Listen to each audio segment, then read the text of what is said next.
welcome to my world. I'm your host, Kevin Rutherford. It is Thursday, January 11th.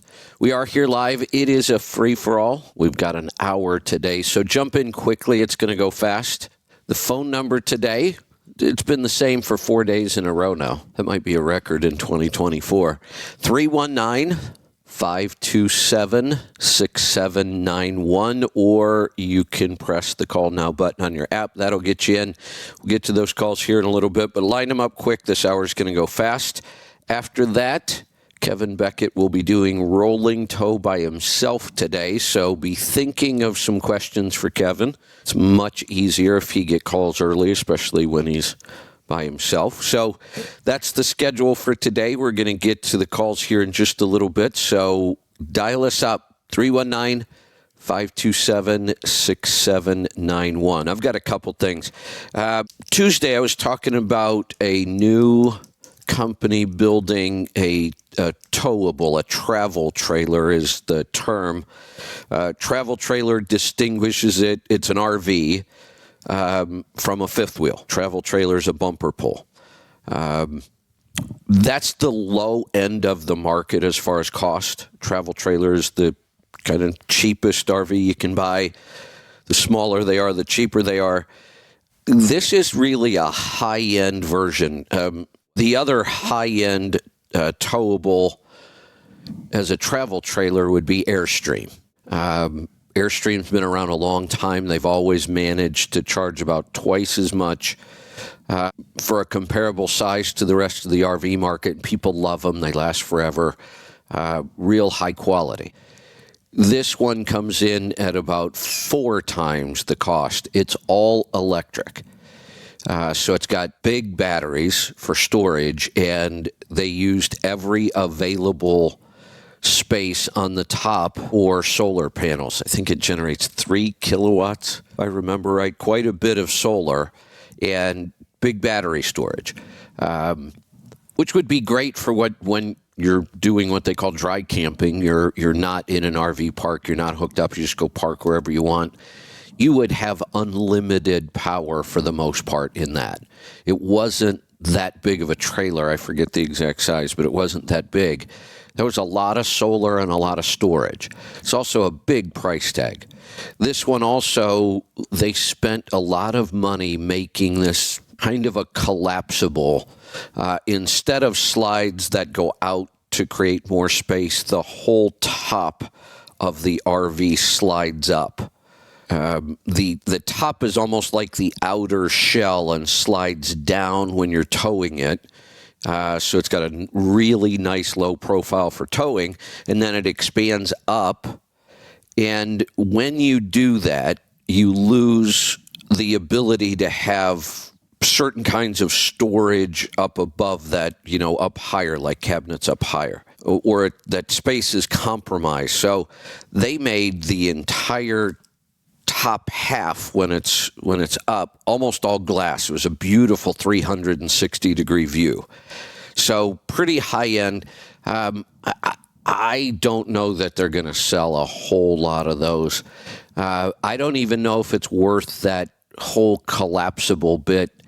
For the little bit of, you are going to save fuel. There's no doubt about it. And quite a bit when you're towing it. But people just don't tow these things that far. The original owner of this thing will probably never make back the cost of what they paid to have that collapsible feature. But it's pretty cool. It is efficient. My point on this, though, is that we have already screwed up this whole electric thing. I'm pretty sure people would remember back to 17 or 18 might have been the year we were talking a lot about electric. It was right when the Nikola came out and Tesla was announcing their electric truck, and even the Thor announced. I haven't seen anything from Thor. I don't even know if they're around anymore.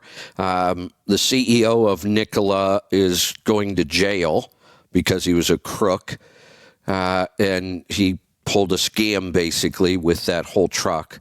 Remember, John Walco and I in the beginning called that thing vaporware, and then we came back later A year or so later, maybe even 2 years later, we said, yeah, it looks like the industry's getting on board with this thing. U.S. Express was doing a big deal with Nikola, and we said, well, I guess we were wrong. Yeah, no, we weren't. We had it right. The guy's going to jail. That's how bad it is. My point is we had all that excitement about electricity or hate. A lot of people just absolutely hate them. I didn't. But here's the difference. Here's how we screwed this up, and I knew we would. I said it back then. I said the government will screw this up, and they did. And they used our money to do it. And they're still doing it. But cars obviously have been electric longer. We really don't have an electric truck on the market yet. We've had cars for quite a while. Tesla actually now, one of their models, their Model 3, I think, just became the best-selling car in the world. Now, that's Tesla. Yes, they probably got all kinds of money from the government over the years. They still get government money because there is still a tax credit when you buy electric vehicles. I wish we would have never done any of that. Tesla would have either made it or not. I think they would have made it without the government taxes. They might not be as big as they are now. They wouldn't be. But that would have been better than all of these tax credits, because look at what is happening already. Here's the headline. We just made this big push, really. And here's the headline from Hertz. Hertz to sell 20,000 electric vehicles in shift back to gas-powered cars. Rental company cites weak demand, higher repair cost.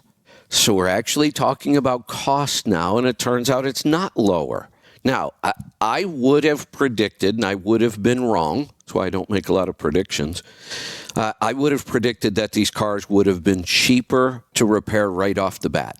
I was optimistic about that. Turns out, it doesn't look like that's the case right now. Part of the problem is we just don't see enough numbers on this. But here's a case where you have to believe that what Hertz is reporting is true. People didn't want to rent them, and they're costing more to repair than their gas cars. They were expensive to buy. Hertz is dumping them and getting out of that market. Now, we should not have pushed this hard, and we should not have given all these tax credits. But we did, and we screwed it up. I still believe that electric has a ton of potential in vehicles, and all we have to do is change one thing about our approach. And that, I mean, from the government. Stop making it all or nothing. Stop making everybody feel like it's all or nothing. Like we are going to, like states that are banning the production of ICE vehicles, ICE internal combustion engine. California pushing to make you have to switch. That's what's screwing this up. Why can't we just have electric cars as part of the mix? Why does it have to be forced? Why do we have to meet quotas? Because we can see what's happening with that already. It's a bad idea. I do not believe that the automakers all would have gone out and rolled out multiple versions of EVs before they ever really perfected one. You know, I said this before. If I were to buy an electric car, it would absolutely be a Tesla. I don't care who else is making cars electric. Nobody else has as much experience. And that's going to show up soon with all these cars that were rushed into production by companies that have very little experience building electric vehicles. Why couldn't we just allow the market to determine when we're going to move to electric? I still love the idea. Now, this trailer with lots of solar capability and lots of electric storage, it's not worth it as an RV. It's just not. I'm looking at that price, as nice as it is. It's just not worth it as an RV. But there's another advantage to having this. And if this were allowed to just happen naturally, I could even see myself doing this at some point. We could get these built cheaper. There's no doubt. As soon as there's real competition in these markets, the cost of this stuff will come down without tax credits. This makes a beautiful battery system for your home when you're not using it as an RV.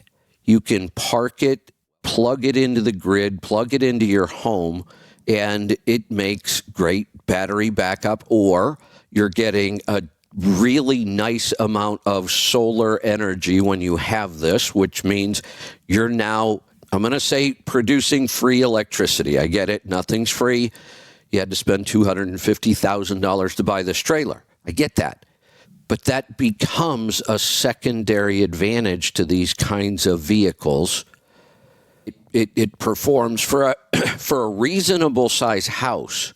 This could power just about everything you would need, except maybe air conditioning in the summer. This is quite a bit of power for this size of trailer. And like I say, you park it, plug it in your house, becomes a beautiful battery backup system. But again, not worth this cost. But we could have gotten there. I look at a trailer like this, and I look at our property, and we've talked about putting some tiny homes on our properties, or RV hookups, or if there were trailers like this that were more reasonably priced. If somebody were to build a fifth wheel like this and we got to a reasonable price, I get it, they're going to be pretty expensive. Solar and battery technology right now is still expensive. But I could see putting these on a property as rentals. I mean, that's kind of the market we're in out here. That kind of stuff sells really well out here. And then having them as little power stations as well. But the government is just continuing to double down on the stupidity of forcing all of this, making it an all or nothing game when it doesn't need to be. You know, we currently have, and we have had for a very, very long time, in fact, almost the entire time we've had vehicles on the road, we've had both gas and diesel. Why can't we have gas, diesel, and electric? That shouldn't be a problem. We've got that. Why can't we just let the market progress like that? Get the government out of it, get our tax money out of it, and let the market figure out where electric makes sense and where it doesn't. I could even say for our use of a vehicle, Lisa and I, for the most part, we could easily use an electric vehicle and it would be very convenient. In fact, it would be more convenient for gas. I hate going to the gas station. So the little bit of use we use for a vehicle when we're at home, all of our trips are very, very short. An electric vehicle could make sense for us, a lot of sense. And then have some solar at home, have a plug-in, so the car sits in the garage charging. We're getting some of that electricity free with solar. Now it makes more sense to put in solar. I could see that making sense for us. We still wouldn't save any money. We wouldn't be doing it to save money. If you drive a lot, the range and the charging may not work for you. If you don't drive a lot, the range and the charging may work fine like it would for me. There's just no savings. We don't drive enough miles to ever make up the cost of that electric vehicle. I would be doing it just on electric and for the convenience. And I may have done that. I remember saying back then, I think I'm going to buy one more ICE vehicle, and next time, I think I'm going to buy an electric car, and it would be a Tesla. I've changed my mind. I don't want to encourage their game. I think they've screwed this up so bad. I don't want any part of it. So, all right, I had a couple other things, but the calls are starting to pile up, and we don't have a lot of time, so we're going to get to your calls. Let's go to Pennsylvania. Trevor, welcome. Hey, Kevin. How's it going this morning? Good. What's on your mind? Well, I've been listening to the book, The Beginning, or no, what was it? It was The End is Just the Beginning. And it's a good book. I'm just having trouble wrapping my head around the collapse of Chinese manufacturing. And it's probably because I'm young and that's all I've ever known is a world with Chinese manufacturing. Yeah, and it is hard to get your head around this whole idea that this big, giant global supply chain that's been being built my entire life. I mean, you know, I grew up in the early 60s, and a lot of things about getting stuff has changed. Back then, a lot more things were made in the United States. China Japan actually was China when I was a kid. We used to talk about cheap junk coming out of Japan. Cars that first came out of Japan, you go back and look at some of the first Japanese vehicles we had, they were absolute junk. They rusted out horribly. They were not good vehicles. They were considered cheap Japanese junk. Now, think about that. How old are you, by the way? I'm 28, so I kind of missed that whole era. I was going to say, do you have any of those thoughts of, like, if it comes from Japan, it's junk, or do you almost have the opposite approach? Most of the stuff I kind of have the opposite. Yeah, it's more quality. You know, another example of this out of Asia, you may remember this trend. I don't know, you're pretty young. Do you remember any of the first Korean cars? Kia and what's the other big Korean? I can't think of the other Korean manufacturer. Kia. Nissan? I think Nissan. No, Nissan's Japanese. And when I was a kid, Nissan was actually called Datsun. They changed their name somewhere. Okay. Nissan was the parent company, and Datsun was their car, and then they changed and called it a Nissan. Now it's Kia and I can't believe I can't think of it. It'll come to me, or somebody will text me. They were absolute junk the first couple of years. They were heavy, they were ugly, they were clunky, they were just not good vehicles. And they found a niche. They produce good quality cars at lower prices than almost everybody else, and they were the first ones to start giving things like 100,000-mile warranties. And because of that, they came in and they took a huge chunk of the market, again, away from American manufacturers. The Japanese killed us in car, sales over a couple decades, and then South Korea came in and did the same thing. China never really seemed to make that switch to improving quality year after year after year. Believe it or not, it was actually an American who convinced the Japanese to improve their manufacturing processes. What was the guy's name? Last name was Denning, I think. I can't remember his first name now. He came up with this method of constantly improving industrial and manufacturing processes. And he actually took it to American manufacturers first, and they weren't interested. And he took it to the Japanese, and it changed everything about their manufacturing.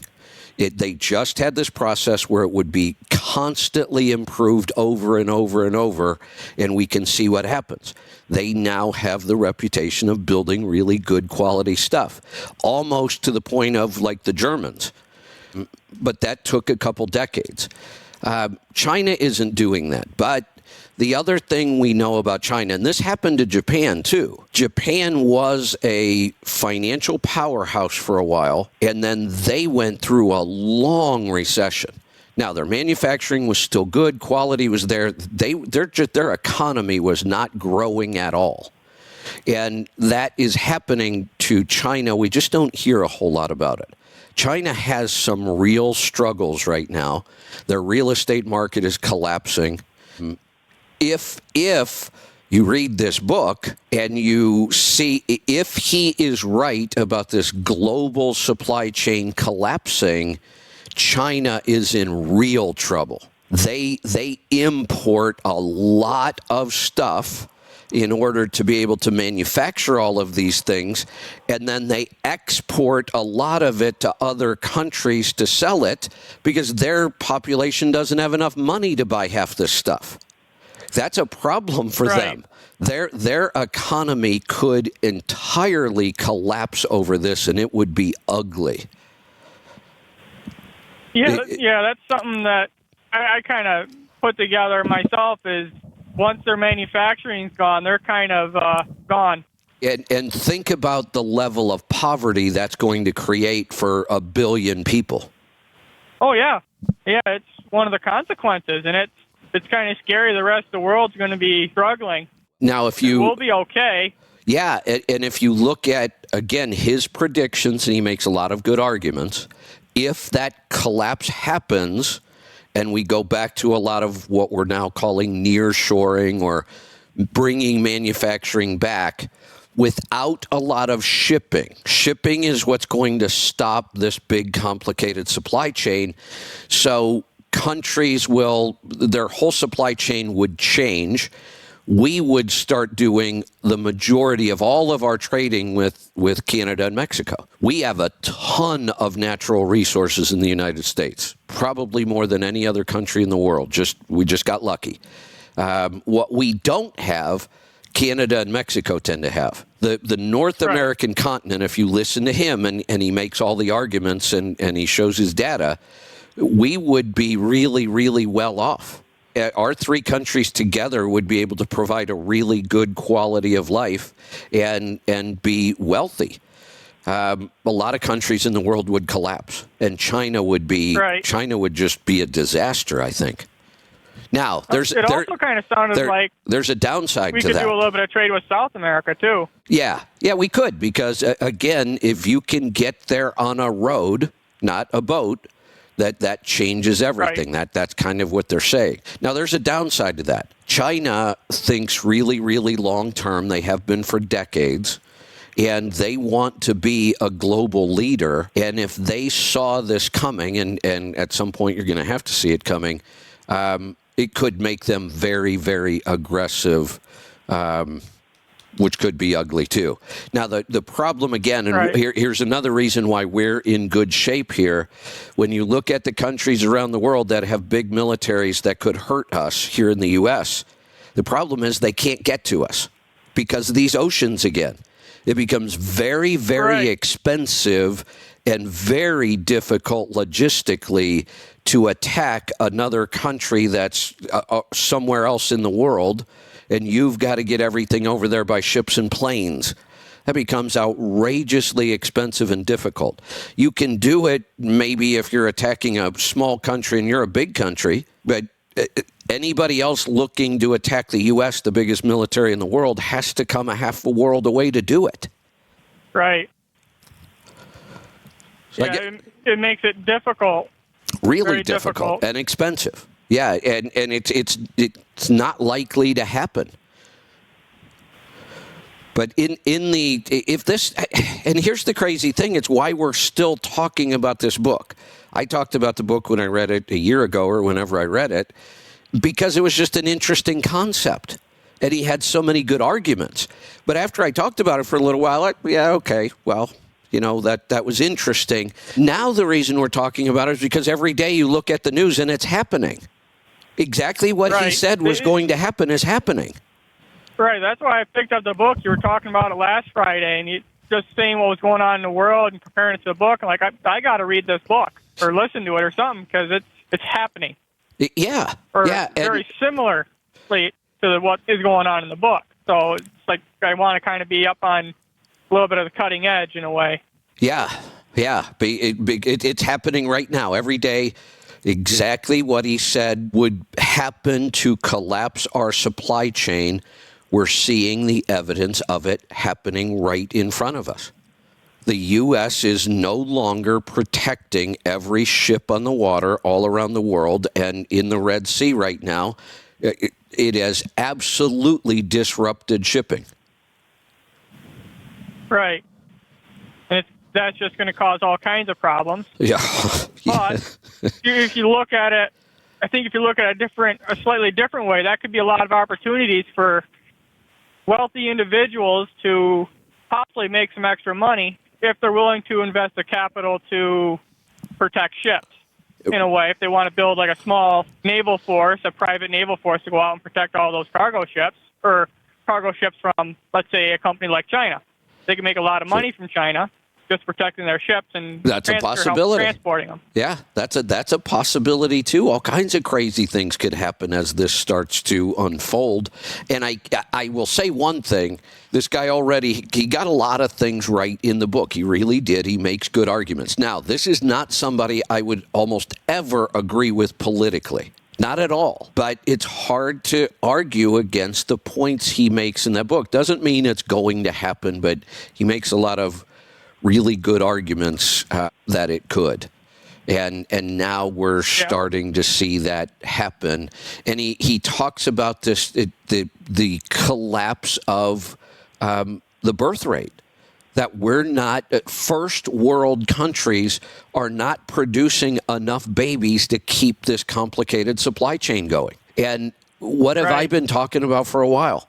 Even with a slowdown, a recession, layoffs everywhere, I still can't get people to work. Right. Yeah, my generation kind of threw a monkey wrench in everything, in a way. You know, there's actually some good that came out of it. I think it's going to swing too far in some ways. Here's what I mean. My generation, let's talk about the boomers. We're at the other extreme. I think that we have taken the whole capitalistic business model too far. All this technology over my entire lifetime, you know what they told us every time new technology came out? Like computers, personal computers. You know the lie they told us? I think you've mentioned it before. It was going to make things easier. We were going to have a lot more time off. Oh, look, this computer now does the work of 10 typists. Well, now AI can do the work of 100 really good copywriters. Not just make you type faster, type for you and do it better than you can. I mean, that's what AI is doing as far as generating digital content. It's faster, it's better. But every time this happens, we don't end up working less, we end up working more. You look at how many hours people work today compared to how many hours they work in the 60s when I was born. We work a lot more now. How come we have all this technology that makes us so much more efficient? We were supposed to have all this free time, and we have almost none. We're all so stressed out because it's all we ever do is work. Right. I think my generation's starting to realize that too. That's what I mean.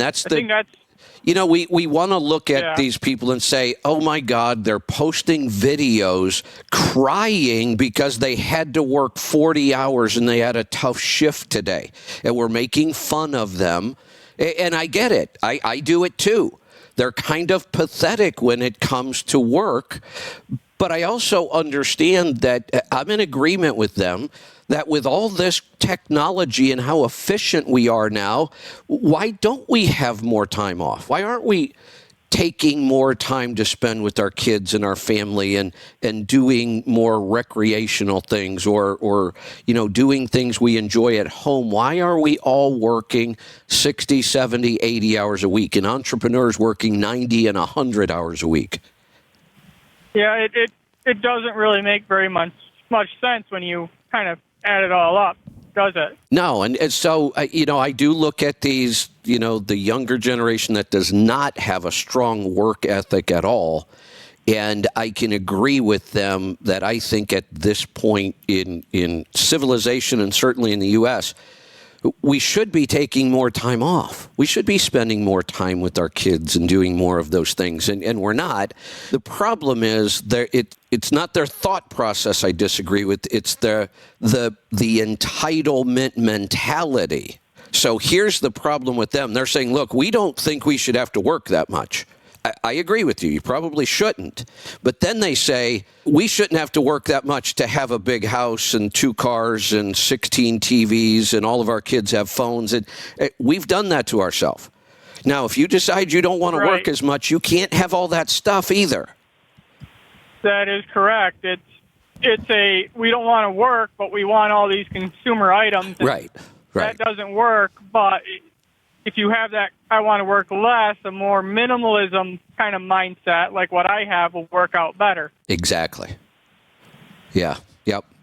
So it's a very interesting time, and it's just crazy that the stuff that is starting to happen that's in that book seems like it's got to be way more than just coincidental. That he might really be onto something with this. Crazy as the whole idea sounds, he may be onto something. Yeah. It's going to be a it's probably going to be something that's going to be left in my generation's lap to kind of fix and solve the problems. Yeah. To it, because we're at that age where you we're have to taking deal with it. The responsibility, yeah. Yeah. We're taking the responsibility. So. I'm at a point in life where if the economy really changes in a way that I don't like, I can just retire now. I don't want to retire. Right. I don't plan on retiring. I plan on being a part of the economy for a long, long time, as long as it's working the way I want it to. I mean, if this turns into look, this whole idea of this push towards getting rid of independent contractors makes me crazy. If there's ever been a regulation or a rule that I would be willing to put a lot of my time into to fight, it's this one. I think this is completely wrong. I think we should build an economy where more people can work as independent contractors if they choose to.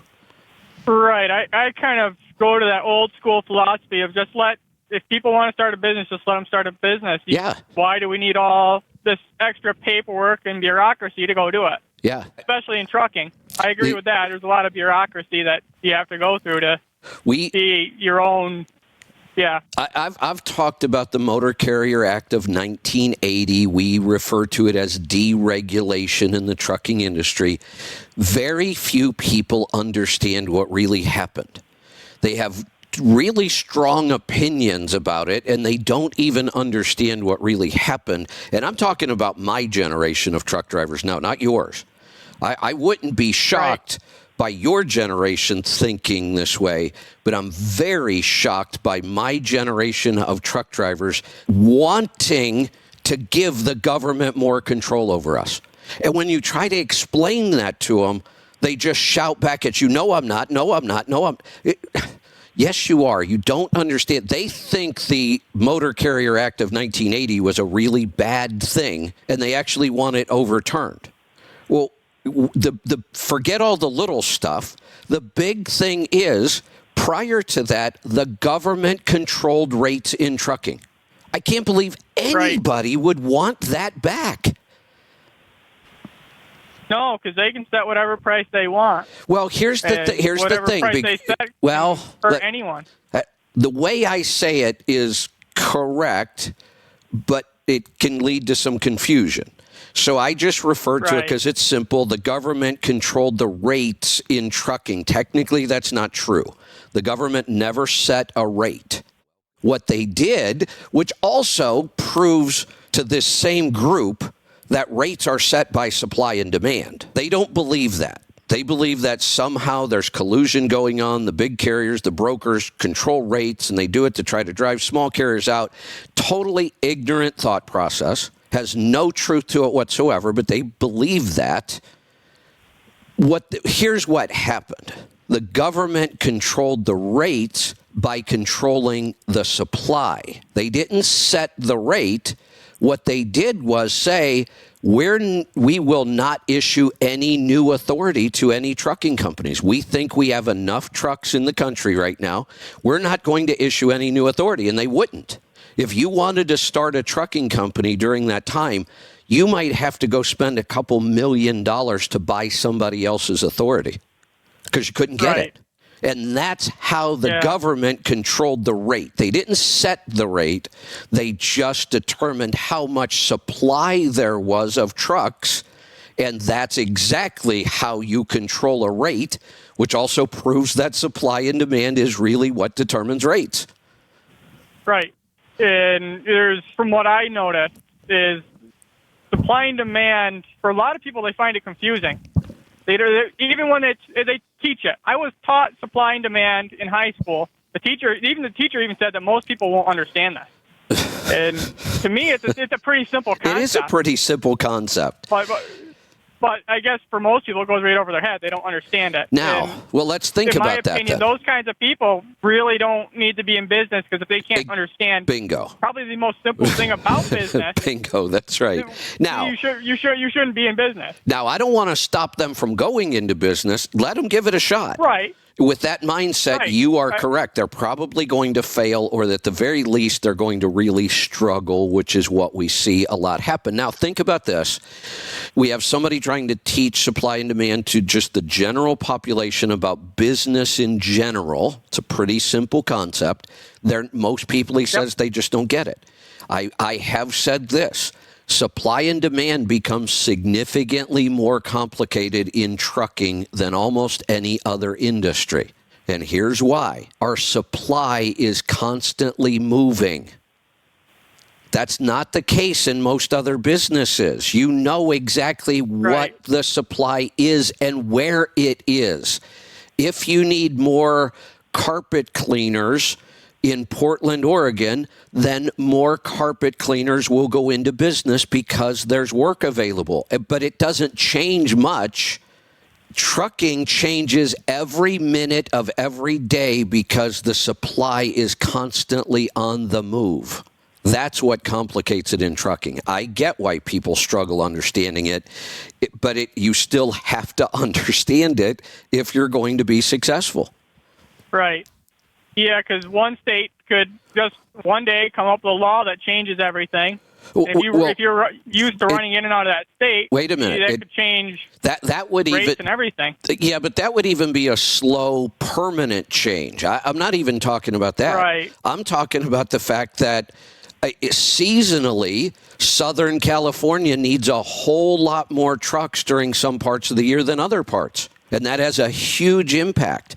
When fracking hits hard, a bunch of supply capacity gets sucked out of the market into the oil fields because it pays so well. But just every day, we just get imbalances. Too many trucks going into Florida every day and not enough freight coming out. Right. Okay. That's a daily thing. It can change by the hour. You could have a city where in the morning there was way too much freight, and by the afternoon it's all been taken, and now there's not enough trucks. That can change in an afternoon sometimes. Holidays. We talk about how much holidays mess with our rates in trucking because we take capacity off the market all over the country. Yeah, that makes a lot of sense. Usually I'm really busy around the holidays because I haul a lot of food for grocery stores. Exactly. So it makes a lot of sense to me. Food side. One of the best rounds I had some dedicated freight for a while. This was back in the 90s, and I've talked about this. I put together, I still talk about it because it was such a great setup that I had. And it only ran during the holidays. And the reason was I was pulling sugar out of a warehouse in Cleveland over to grocery warehouses, the same grocery warehouse on Long Island. They ran a lot of sugar because of the holidays. Now I got really lucky, and I found about 8 miles away, I found a company on Long Island that made plastic extrusion pellets. Those big box pallets full of those little plastic pellets. They put them in the machines. The machine melts them, and they make something plastic out of it. Well, back home in Ohio, where I was getting the sugar to go to Long Island, is a company called Little Tikes, and they make plastic toys for kids. Little Tikes, and then the owner sold Little Tikes and started a company called Step 2, making plastic toys for slightly older kids than Little Tikes did. Both of those companies use an incredible amount of plastic pellets. I got that load coming right back. Throughout the whole holidays, all I did was back and forth with those 2 loads, and I made a fortune. Oh, I bet you did. Almost 0 deadhead miles. Schedules worked out great. Both of them paid good because there was a lot of demand during that time. That was just an awesome setup. Yeah. Yeah, it is. All right, so I got... That's all I have for you today. Yeah, I got 2 answers to things I couldn't remember when I was talking to you. Matt gave me both, and a couple other people sent me the other one. Hyundai is the other Korean car manufacturer. Okay. Kia and Hyundai, and think 10 or 15... When you were born, Kia and Hyundai were hardly a thing, and a lot of their cars were kind of junk back then. Totally Right. opposite now. I might say that the Korean cars are probably one of the best values on the market. For the amount of money you pay for their cars and what you get back in quality, warranty, all kinds of other things, I would say they may be one of the best values in the car market today. And then the other guy, Okay. the guy that created that manufacturing process and took it to Japan was Edwards Deming. That's his name. Okay. The name does kind of sound a little familiar. I think I remember seeing something about a guy who did exactly what you said he did. He went to the American manufacturers. The American manufacturers didn't want it. He went to Japan and sold it to Japan, and the Japanese loved it. There's at least one book about Love it. that There may guy. be more. Yeah. All right. Okay. Good stuff. We are going to move along. Oh, I have an update. Kevin Beckett is not able to do the show today, so we are not limited to an hour. I will just stay as long as we've got calls and questions, so it's up to you. Let's go to Montana. Justin, welcome. Hey, how you doing this morning? Good. What's on your mind today? So I don't know how familiar you are with Gary Brecka, that ex-life insurance guy that calculated, people's mortality, for the insurance companies. I recently stumbled upon him or whatever, and he was talking about doing like gene testing to see what genes you're like deficient in Yeah. or whatever. And there was a certain like methylation in Right. the body to process different like proteins and Right. whatever. Right. Are you familiar with any of that kind of testing? Very familiar, and it's interesting that you brought it up because I haven't thought about this in a long time. If I go back to when I went through my nutritional therapy training, 15, maybe it was earlier than that, right around there, 14, 15, somewhere in that time. I can't remember anymore. And then came out and started practicing and started talking about it on the radio. And I was going to a lot of conferences to continue learning. And this issue was huge. Everybody talked about this. Everybody argued about it. Everybody had a different understanding of what was going on. Without getting too deep into the weeds on this, you kind of said it. It has to do with how the body processes certain nutrients, and that it looked like some people couldn't process these nutrients properly, and that was going to cause all kinds of problems. And there were ways to make it better, and we argued back and forth. And now I just realized that you brought it up. I'm still just as involved with all of those groups. I still read a ton of books. I still go to health conferences. I have not heard anybody talk about methylation in years. I don't even know what happened to that He was issue. also talking about like how stuff was like enriched with folate or whatever, but it does like 40 or 60% of the population absolutely no good because their body can't convert that into methofolate. Here's what I think, and I don't know that we're there yet, but I think we're getting closer. We do not completely understand nutrition in the human body at all yet. We're not there. This is one of those issues, like I said. This dude talk about it. It's like, it. To me, I don't know. It's just mind blowing. It really seems so simple when you hear him talk about it. I know, and it's like the medical community just overcomplicates every damn thing. You know what I mean? It's stupid. I agree with you. I'm almost thinking on this methylation issue, the holistic and functional health world has done the same thing. I think we overcomplicated it. I think we were talking about it all the time. Here's where I think this may start to settle itself. When we look at the difference between plants and animals as far as food, we always talk about the plant does not produce the nutrient that the human body really needs. A simple example is vitamin A. Plants do not produce vitamin A. They produce beta-carotene. The human body has the ability to convert beta-carotene into vitamin A, but the process is not all that efficient. We're far better off if we can consume vitamin A rather than trying to consume beta-carotene and converting it. That's a simple example. Those examples are all over the difference between animal nutrition and plant nutrition. almost everything that comes out of a plant as far as nutrition is not optimal for human beings. We don't absorb those nutrients very well. We absorb the different form of that same nutrient that comes from an animal. We absorb those really well.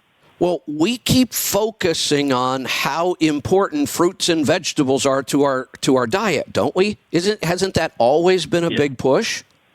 Yeah, eat your 11 servings of bread and pasta a day, Yeah, well, that's even worse. That's not even a vegetable. But we. I know. But we talk about fruits and vegetables like they're the perfect food. They have all this nutrition. They're low fat. But it turns out that's all wrong. I mean, even think about this. Bruce has been around me for years since I've been doing this. Did you hear Bruce the other day when he heard I might not be eating vegetables? He's like, what? You don't eat green beans? No, Bruce, I'm not eating much of that anymore. And I'm not telling people don't eat vegetables, but be careful about them. They're not the superfoods we thought they were. All of those nutrients that we can measure in them, we don't seem to absorb that stuff very well. And I think we ran across a lot of these issues. Saying that a lot of that stuff where they talk about, like, you look on the back of a thing and it's like, well, this has this amount of milligrams of this, or it's 5% of that. He was saying that a lot of that data was like from the back in the 30s and 40s. You know what I mean? Potentially today, a lot of those statistics could be like way off, and you might not even be getting any of that. Here's another reason. You're right. The nutrition might not even be in the plant that they're telling us because of the way it was grown. I just had another thought and I totally lost it. It was about the nutrition in the plant itself, whether it was really there or not. Oh, here's the other thing. All of the studies that set the USDA amount of, we need X milligrams of this nutrient, we need this much of vitamin D, and all of those studies, all of them, have been done on people eating a grain-heavy diet, the standard American diet. Grains have anti-nutrients. Anti-nutrients bind to vitamins and minerals and carry them out of our body before we can absorb them. So all those studies were done on a diet where there's a lot of food in the diet that takes nutrients away. That would mean you'd have to consume more of that nutrient. So maybe we don't need to do that. Maybe that's the point. Maybe eating just pure animal foods like we're now talking about, maybe that really is the way the human body is healthiest. That all these nutrients in the plants are just not that good for us.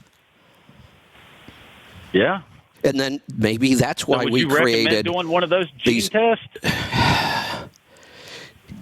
I'm really torn on the DNA test. I've done 23andMe because I was interested and I did want to know all these things. It's not a DNA test.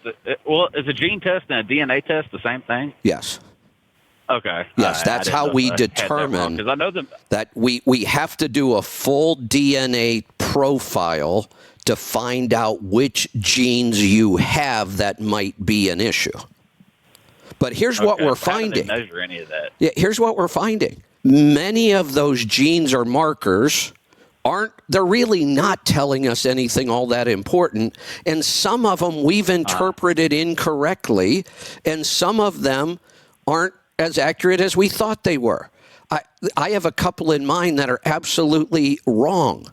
Mine actually says that I would not do well. My gene profile says I would not do well on a high-fat diet. Okay. I absolutely thrive on a high-fat diet.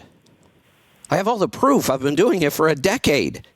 I've gone back and forth, high-fat, low-fat, everything, every single marker and every symptom improves the more fat I eat.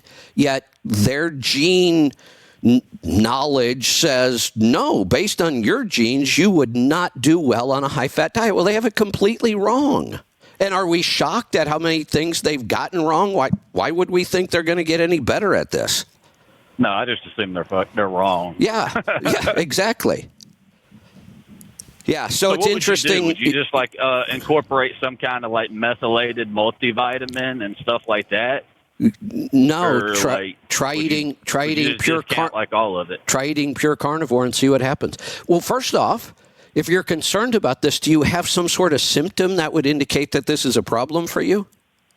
Well, not really. I mean, as I get older, I feel like more aches and more pains, and Tell me stuff about like your that, diet. and huh? Tell me about your diet. Well, I'm just now getting back to where I'm like eating, mainly meat, a little bit of vegetables or spices and stuff when I cook, and I try to bring my own food with me to last me all week on the road. Rather than worry about the methylation issue and go do a bunch of testing and put all this time and effort into it, I can tell you it's probably not worth it. Focus on eating more carnivore and watch all those aches and pains go away. Mine always do. Okay. And what about hydrogen water? What's your thoughts on that? Scam. Total scam. Even the little things that do the hydrogen generation stuff or whatever. Where is the hold on? Well, here's my take on almost everything health-wise these days. I'm not saying that we might not come up with some new things that could make us healthier. Maybe we could. We've been wrong so many times that I am almost exclusively going back to, did our hunter-gatherer ancestors do this? And if they did, then maybe we should look at it. If they didn't, we should look at it twice as hard. Do we really think we're smarter than nature, or should we just focus on trying to get back to that kind of life as much as we can in today's modern world? I doubt that we're going to develop a lot of new technologies that make us healthier. We don't understand the human body anywhere near as much as we think we understand it. And everything we end up learning always goes back to, well, that's what hunter-gatherers did. And look, it works. It actually makes us feel better. Things like lots and lots of sun exposure. Because hunter-gatherers were in the sun all the time. It's really good for us. Is it any wonder we're finding out how important hormone D is now, or vitamin D as everybody else refers to it? Grounding. Right. We were grounded 100% of the time as hunter-gatherers. Some people are grounded 0% of the time in today's world. We know there are benefits to grounding. I don't think we need to go look at a bunch of crazy new technology that we're hoping might make us healthier. I think we should focus much more on getting back to no technology around health. Right. That makes more sense when you said, I don't know, I kind of, so as soon as you said that, did our ancestors do it? I was like, yeah, I'm sure they didn't have hydrogen generating machines for, water and shit, that just, right. Yeah, that sounds kind of ridiculous when you think about it. Right. Considering they're, for a small one's like $200-$300, you know what I mean? Exactly. Right. 800 plus. And there's all kinds of scams around water. You can go find a ton of information on pH water. Right.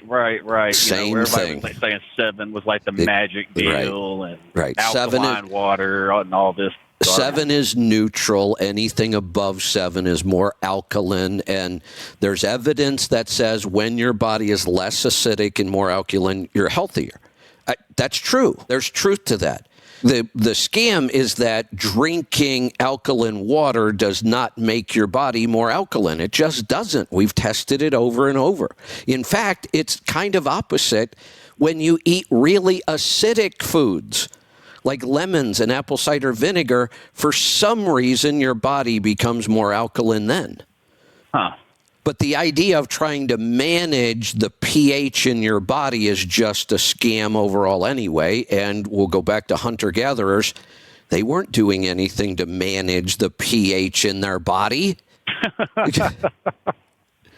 Yeah, that's crazy. Running around with a pH strip. Exactly. Right. Yeah, that didn't happen. And if it didn't happen, you're going to have a very hard time convincing me that we should do it. That one conference I went to in Vegas with Dr. Wolfson, the whole point of that conference was actually extending lifespan, making people live longer. That was the whole point of the conference. Well, I didn't want to go. I wasn't going to go. I have no interest in that whatsoever.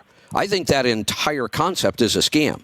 And a lot of people are either going to make a lot of money, lose a lot of money, or they'll start to do stuff that is actually detrimental to our health. They already are. They're loading. You know, one of the recommendations to extend your lifespan that's coming out of these groups? No. Take metformin. Oh, my God. Yeah, that's actually one of the recommendations, because there is some research. There is some research there that for some reason looks like metformin might actually do it. So I'm not saying there isn't some evidence. I mean, how much are we talking about, though? Like, how much are we talking about extending your life? Like, is it something minuscule, like a statin drug, like where it's like 1 week or a day or something? You just hit the nail right on the head. I don't care how good you are at this. You are not going to be able to prove this to me. You can't. How do we test this? We have to wait. If you're going to test it on me, I was hoping to live to at least 90 anyway.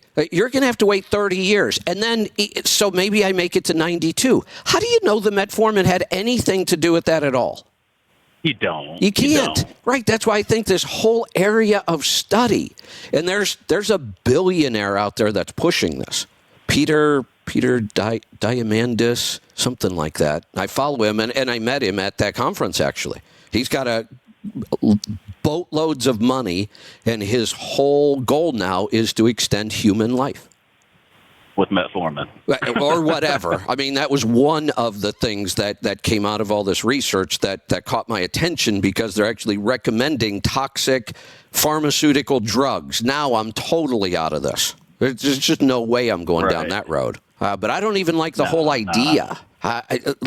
Why are we talking about that? Why don't we just start making the people who are still alive healthier instead? Yeah, that makes the most sense. Yeah. And if you live in a way that makes you feel this much better, like we always talk about here, gets rid of all your symptoms, you don't need those prescription drugs anymore, doesn't it seem like if anything would extend our life, that would probably be it? It seems to me that would be the number one area that you want to focus most of your concern on, yes. Right. Okay. So you probably didn't expect all this when you were asking about methylation, did you? No, I didn't. And, I mean, it's just, I don't know. I find all this health stuff, the more I do my own, diving into it, I find it more interesting than like what you learn in school, because it's so just absolutely elementary. And hell, half of it's not even right. You know exactly. What I mean? So right. No, I love talking about this stuff. It's much funner, like doing the research on your own.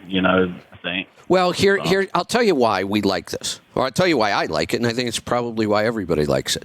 If we just believe them, then our future is pretty grim, isn't it?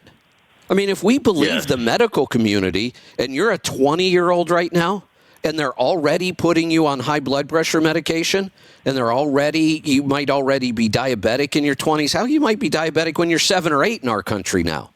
And they tell you, you're going to have heart disease. Here, we'll try to manage it. You probably will end up with kidney disease. You're going to suffer muscle wasting. You're going to get weaker and fatter and dumber as you get older. Wait a minute. I want to get smarter and stronger and healthier as I get older. Why can't I do that instead? Right. Well, I mean, it's like, I'm sure everybody listening, it's like how many people in your family, especially like that are like, especially in their 40s and older, like seems like very, very few of them are in good enough health where they're not on medication. Like, you're right, they're not. My family, I know people that are on several medications. None of them fucking feel good. Half of them are about to die. I mean, it's like, And what do they spend all their time? And they all go to the doctor regularly. What do they spend all their time thinking about, talking about, and doing? Going to doctors, picking up prescriptions, going to get another test, another procedure, talking about all this stuff all the time because it's what they do all the time. No thanks. Right. Or like, this healthcare plan sucks. Right. I'd rather not even use the damn thing. Exactly. Yeah, let's just skip all that. I just want to go back to living my life. I don't want to be a part of this whole giant medical experiment. Right. It was like I think when you did Destination Health earlier this week, a woman called in. She was talking about like her doctor's like, well, we don't ever see you. And it's like, well, if you're healthy, you have no reason for them to see you. You know, it's like I said, I don't have a doctor. I don't even understand that concept. Why do I need a doctor? Right. I don't have a plumber. I don't have an electrician. When I need one, I call one. Same with a doctor. Why would I have a doctor? I don't need a doctor. Right. Or just go in there to see them from time to time so that they can, bullshit you. Right. You haven't hell no. to take that, Yeah. All right. Hey, Justin, I just looked at my phone board. I have got to move along. Man, I am slammed with calls. Let's go to Texas. Mark, welcome. Hey, how you doing? Good. What's on your mind today? A couple things. First thing is electric vehicles. And you nailed it on the. It was Hyundai was one you were trying to think about. Yeah. And they offer the 100,000-mile warranty, and they also one of their brands is Kia, which I'm hauling right now. Wait a minute. They're also. Wait. Kia is owned by Hyundai? Or you just mean Korea? Yeah. Oh, no. Hyundai really owns Kia? Hyundai, I didn't know that. Hyundai Corporation. Their brands are Hyundai, Genesis, and Kia. I did not know that. I thought those were two separate companies. I didn't really either. I checked that out like a couple months ago. So I was curious, and so I looked at it, and it's like, it's got on the tree, it's got like Hyundai Corporation, and it's got Kia, Hyundai, and Genesis. I mean, Genesis is like their Lexus or their Acura. Right. It's their quote unquote luxury division. Yeah. Well, they're building an electric car plant, battery plant, car plant over in Georgia right now. Supposed to come online in next year, I believe. I'm not sure. Somebody told me about that, and I looked it up. But they're building a plant specifically for electric cars. Now, Toyota is still focused on hybrid. They haven't gone in on electric cars yet because I understand they're trying to figure out this battery technology, which is the problem that everybody has right now. Well, we still have it with our cell phones. Toyota puts a ton of money into hydrogen research as well, like a true hydrogen vehicle with a hydrogen engine, not a hydrogen electric. Both Toyota and Honda probably do more research on this area than almost anybody else. Actually running a vehicle with an engine that runs on hydrogen, and the only waste product is water.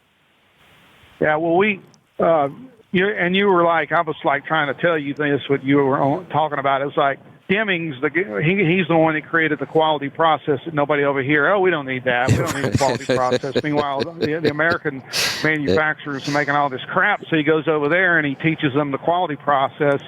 And when I was a kid, my dad came home with these two, we called in Louisiana, we called them Datsun. Datsun. No, that was the brand. Little pickup truck and a station wagon, and they lasted 10 years, both of them 100,000 miles.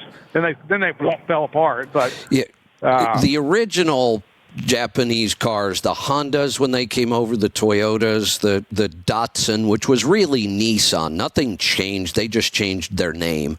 But it was called Datsun all over the country. It said Nissan on there. You looked in there and it said Nissan on there, but the brand is a Datsun. But anyway, I don't know where the electric, that's constantly evolving, and you're right that really the only one that's been out there long enough to have anything of quality at this point, everything else is kind of beta testing, is Tesla. Well, and look at the pullback on this already. The dealers are, I follow a bunch of car dealer guys on Twitter that report on that whole industry. The dealers are furious over the way they've been forced into inventorying these electric vehicles. Well, they just send them to them. I delivered them. It's like, if you want a good electric car, there's a dealer in Lafayette that's full of them. And Louisiana. And nobody wants them. Yeah. Nobody And they'll wants send them. them to And anyone. I mean, I was looking at a Moroni sticker on and then at the rail yard a while back, and they were sending them to the border to Florida, Texas. It's like, well, the you fact know, so they'll send them anywhere. the fact that Hertz is already rolling over 20,000 of these because they have no demand for them and they're costing them a lot more in repairs. That's a problem. Yeah. Well, so my second comment and question, I got a comment then a question. So when California AB5 came into effect, what was it, a year and a half ago or whatever, and they said, okay, they got to do this or whatever. The lady that does my insurance in Georgia was handed a lot of business out there because there were some car hauling companies, two in particular, that told their owner operators, hey, you got to get your own authority and your own insurance and all that. Right. So she just had this massive caseload of these people that had never thought about having their own authority. And so she got them set up and sold them the insurance and, collected the down payments. And about half of them, I believe it was about half of them, or a high percentage of them failed in that first year. They couldn't handle it. Yeah. They couldn't handle the fact that and she had to pay back a whole lot of commissions because these people they failed at everything you talk about because they weren't prepared to be thrown into the fire, so to speak, for having to, do the regulatory, the insurance, and everything that comes with, running a complete trucking company. We are getting closer every day to making a pretty big announcement, or not, but I'm pretty sure we're going to end up making it. So you retweeted somebody the other day, and I read that, and I copied that tweet, and I sent it to somebody. And you retweeted somebody, and they're like, the Biden administration, what do they call it? The contract, independent contractors rule with the Biden administration. It's their version of trying to just regulate everybody into a national AB5. I believe that's the way I understand it. It is. There's a bill. The PRO Act, I think, is the bill. Yeah. One of them, at least. Yeah. Yeah. Well, I mean, they're bound and determined to get it. So they're when they do something, when they get their mindset on something, whether it's good or not, there's a lot of unintended consequences that come with anything in regulation and government. So my question is, so I sent this to somebody I know he's an owner operator, leased onto a company. I said, you and your guys probably better take a look at this. I said, because there's a good chance it's coming. He came to California, and he hauls cars. And I said, and then he showed it to everybody. Oh, well, they'll just probably give us a paycheck and, then pay us the rest. I said, well, you can't be a complete, and here's another question I have. I don't think you can be you can't work for a company and be an independent contractor at the same time, so they're going to issue a 1099. Aren't they trying to get rid of 1099s? I mean, isn't that what the governments want to do, like in California? Yeah, but there's a real problem here. And here's the problem. What truly makes me either an independent contractor or just an independent business? I don't understand the distinction there. If I decide to go buy some equipment and then I go into business and I offer my business to let's say I'm a business-to-business provider, which is what an owner-operator is. We don't sell our services to the public. We sell our services to other companies, corporations. What makes me an independent contractor in this situation? Why am I not just a business? I don't even understand that. Well, I mean, and then it's like, so I listened to this lady talking about the news. Well, let me take a step back. But anyway, she's talking about. Let me take a step back, Mark.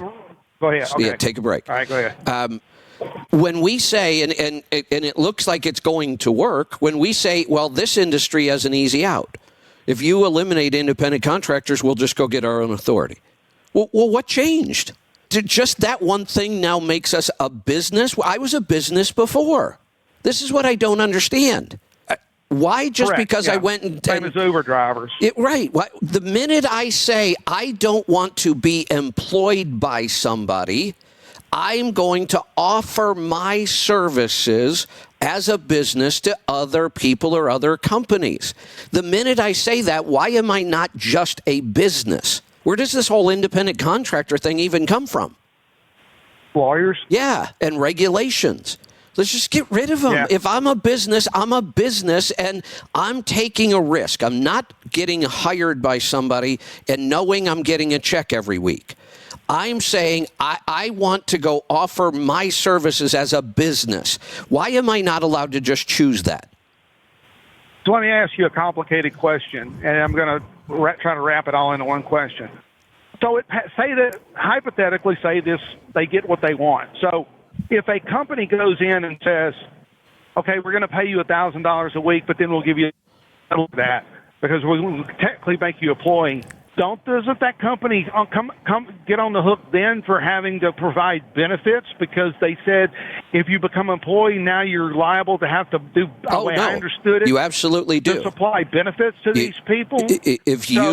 If you use the 2-check model, which is another solution to this, which I hate, by the way. That's what I'm saying. Yeah, I hate the 2-check system because I did not take all this risk and get into business to then become an employee again. And now I have to run a business and be an employee. How stupid is this? I hate this system. And the government wouldn't really take a nice view to that, would they? Well, it's been going on forever. Especially. No, it's been going on forever. The IRS has allowed this.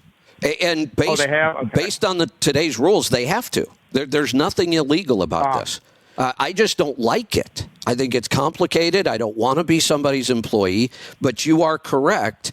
If that business, because of their size, is required to provide certain benefits, like if you have more than 50 employees, you have to provide health insurance today. So if that's the case, then yes, you make them employees, you have to provide them with health insurance. If you offer all of your other employees a 401k, you have to offer it to these as well. Same rules. You can't distinguish. They become an employee, and you have to provide everything to them you provide to any other employee. And haven't they used this 1099 system like that to, like, say, independent certain companies? I'm not saying they all do, but to avoid having to pay benefits and whatnot to employees? I mean, to contractors or people that work in the system, isn't that? When we say they use it to avoid that, to me, that's the wrong mentality. That means the only reason we're doing it is to try to get around some government regulation. But that's not true. That's part of it. I'm not going to say it's not a part of it, but it's not the reason. The reason is that this is a trend in business and it makes sense. Stick to what you do best and outsource everything else. Don't try to hire and train employees for things that you're not good at. We're not good at printing, so we contract all our printing out to a printing company. We're not good at that. Why would I try to hire employees and buy a bunch of equipment to do our own printing? Hell no, I'm just going to contract that out. This is nothing more than taking that further. Just saying, look, here's what we do. We're going to stick to it. We don't know trucking. We're just going to contract with these trucking companies. We don't want to do that. We'll let them do it. Well, so it's not only trucking, but there's a vast amount of industries out there, Uber, Lyft, people that like do cosmetics. They rent a chair at the models to do hair. Ladies do that to do hair, and look at the building trades. Journalists,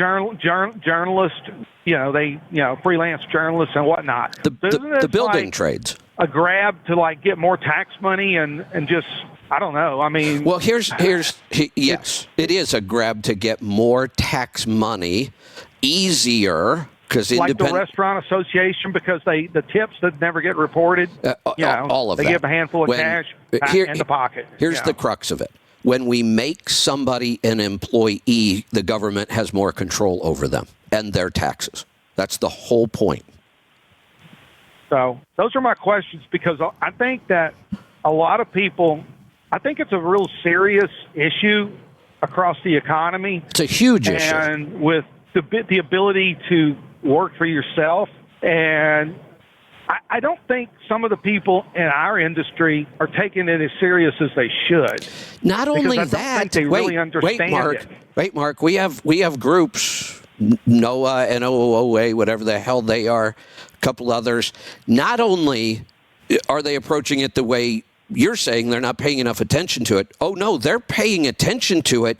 They're fighting the opposite battle. They don't think you should be allowed to lease your truck to a carrier. They are supporting the PRO Act. They're not ignoring it. They're promoting it. They're pushing for it. I think they are so uneducated. They are. In their limited view.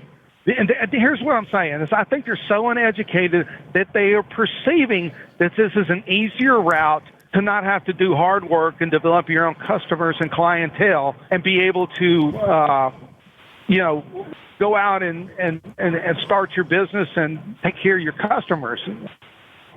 I had a discussion yesterday with a lady, and I told her that, how I'll do whatever it takes to help the customer or whatever, and she just looked at me. She's somebody I've worked with in my industry. She's basically sometimes a customer, and she said, "You're different than everybody else." People, hey Mark, they're looking for the easy way. Mark, go ahead. Do you know how uneducated and ignorant they are? Let me lay this out for you, because they are fighting for two things right now that they clearly don't understand. Here's what they're fighting for. This is what this group talks about all day long, these two things. They want the Motor Carrier Act of 1980 to come back. Good with that so far? Yeah, that means that's not going to happen. Well, but let's not say it's not going to happen. That's not the point. Let's talk about how ignorant they are wanting it to happen. So understanding the Motor Carrier Act of 1980, what that means is the government gets to determine whether or not you are allowed to have authority. They don't have to give it to you, and they don't have to have any reason other than they don't want to. Yeah, I'm not saying they won't give it to you because you're a criminal or you ripped off, brokers or carriers and got prosecuted. All I'm saying is they can just look at you and go, no, we're not going to give it to you. We don't even have to tell you why. We just don't think we need any more trucking companies. So they're pushing for that. Now, they're also pushing for the PRO Act, which would eliminate the ability to lease your truck to a carrier. They are pushing for their own business to be put out of business by the government. They could have their authority taken away under the Motor Carrier Act of 1980, and they wouldn't be able to go lease to a carrier to stay in business. They would just be out of business. And do they believe? And I don't know if we know what they believe, but do they believe that? Do they perceive that a company? Let's just use Landstar because they're the big one that has a lot. They're all owner operators. Do they believe that companies such as Landstar are a threat to their existence, and that's why they want to say, yes, "Oh, those are really company drivers"? Yes, because they can't compete. Correct. Is that what they want? Are they looking for the easy? Yeah, sometimes they don't know what they want because they don't even understand these issues. But yes, you're on the right track. They think that these big carriers that can lease on a bunch of owner operators are a problem, and they're controlling rates and all that stuff. So yeah, that's part of their thought process. They don't understand that as one truck, you can offer a superior quality service and can develop your own business out with a handful of carriers. Hey, Mark. Mark, go ahead. They can't even figure out who their customer is. Yeah, they're not the only ones. There's a lot of people in this industry that that's what I mean, right? Customer service, it's right? Like, they can't really figure out who their customer is. The other day I went and met with one of the new guys that took the place of the guy that retired, and get a chance to meet him. And I just referred to him. I said, you're my customer, and I'm here to do everything I can to help you do whatever you need to do. And I said, I don't limit myself to what I want to do and what I won't do. I said, there you go. Now I will say that what I want to be able to do is profitable to me. But if you need me to do something out of the ordinary and you're in a bind, I will help you out because you're my customer. And it's like, I didn't go and say I can do it better than you can, but I can do it more efficiently than his company drivers can. Right. So, yeah. Because I focus on efficiency out here, time management, not taking a detour because I want to go home tonight. I just, I might pass within 15, 20 miles of home, but I'm going to keep.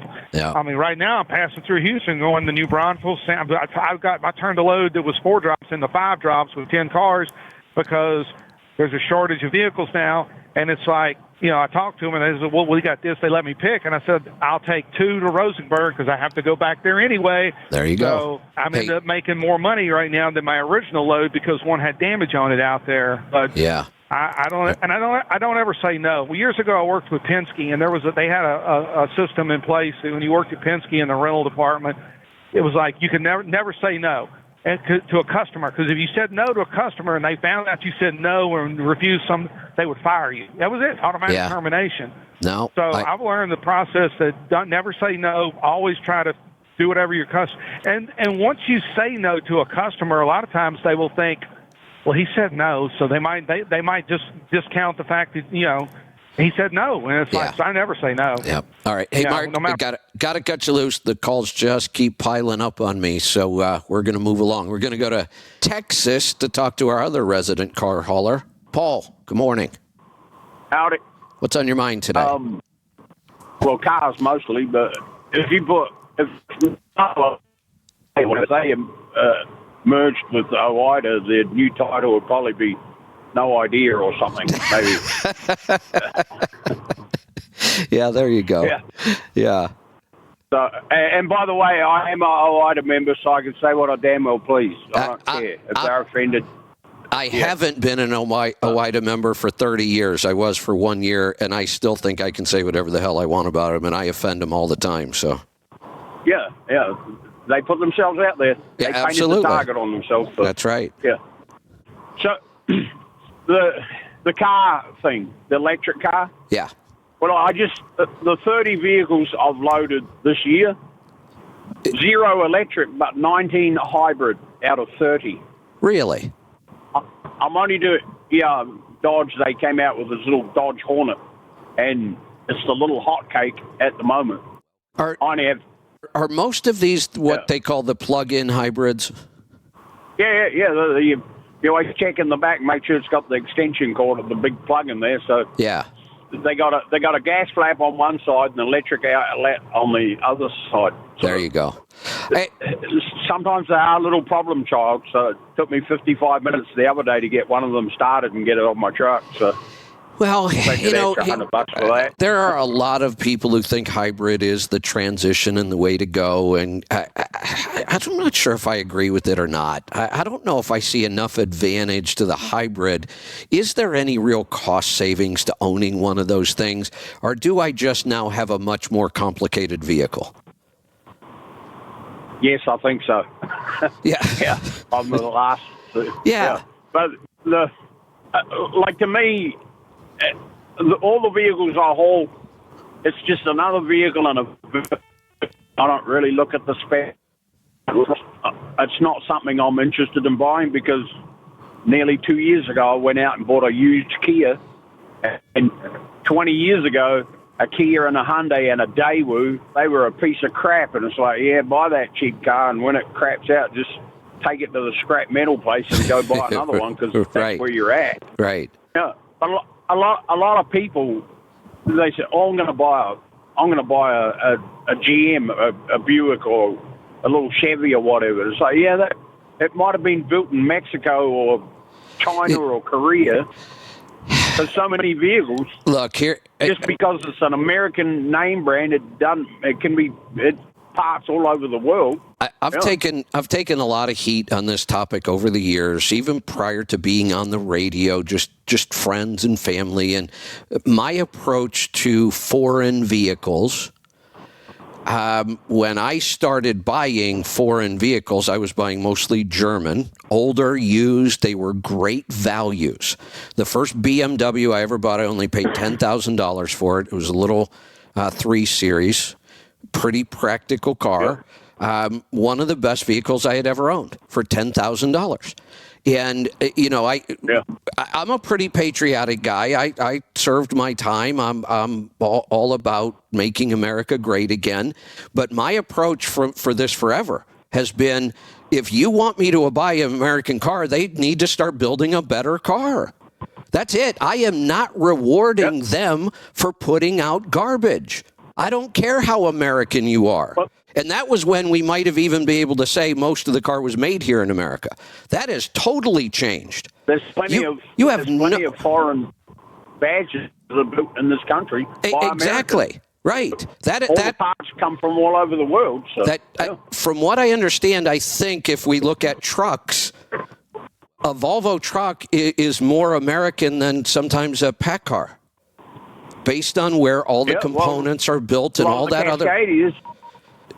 A lot of the Cascadias, I think most of them are built in Mexico. Exactly. So that's changed. But even before that, when we could say, yes, this is being built in Japan and this one's being built in the U.S., you should buy U.S. My approach was, I'll buy U.S. when they put out a car that actually has some value compared to everybody else. And they still don't, in my opinion. Yeah.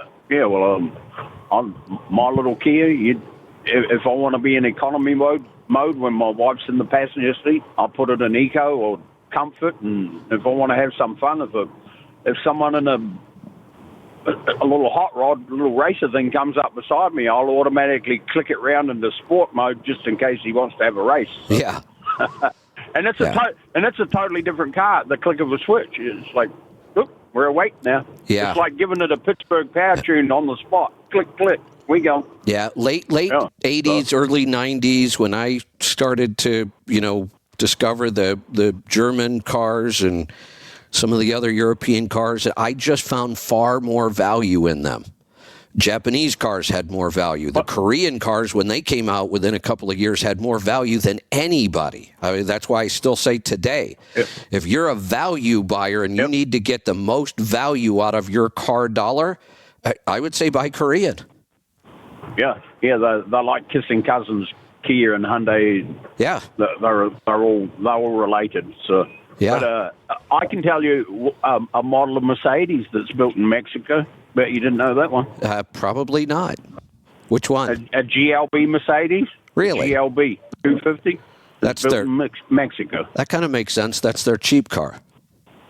Yeah, that's the cheap one. Yeah. But it's kind of funny because they load them on the boat and they run them around there to Brunswick, Georgia, and then they ship them. They send them by truck from Brunswick, Georgia to Texas and Oklahoma when it was built in Mexico. Yeah, but logistics. Well, it's got to get over the border somehow. But I guess you got to know about logistics to know how this stuff works. Airplane and shipping logistics is.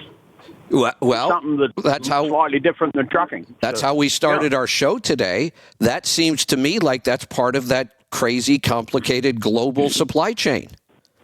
Yeah. Where you built the car, you could have drove it right across the border into Texas. Instead, you put it on a ship, send it over to the East Coast, and then ship it to Texas? Yeah.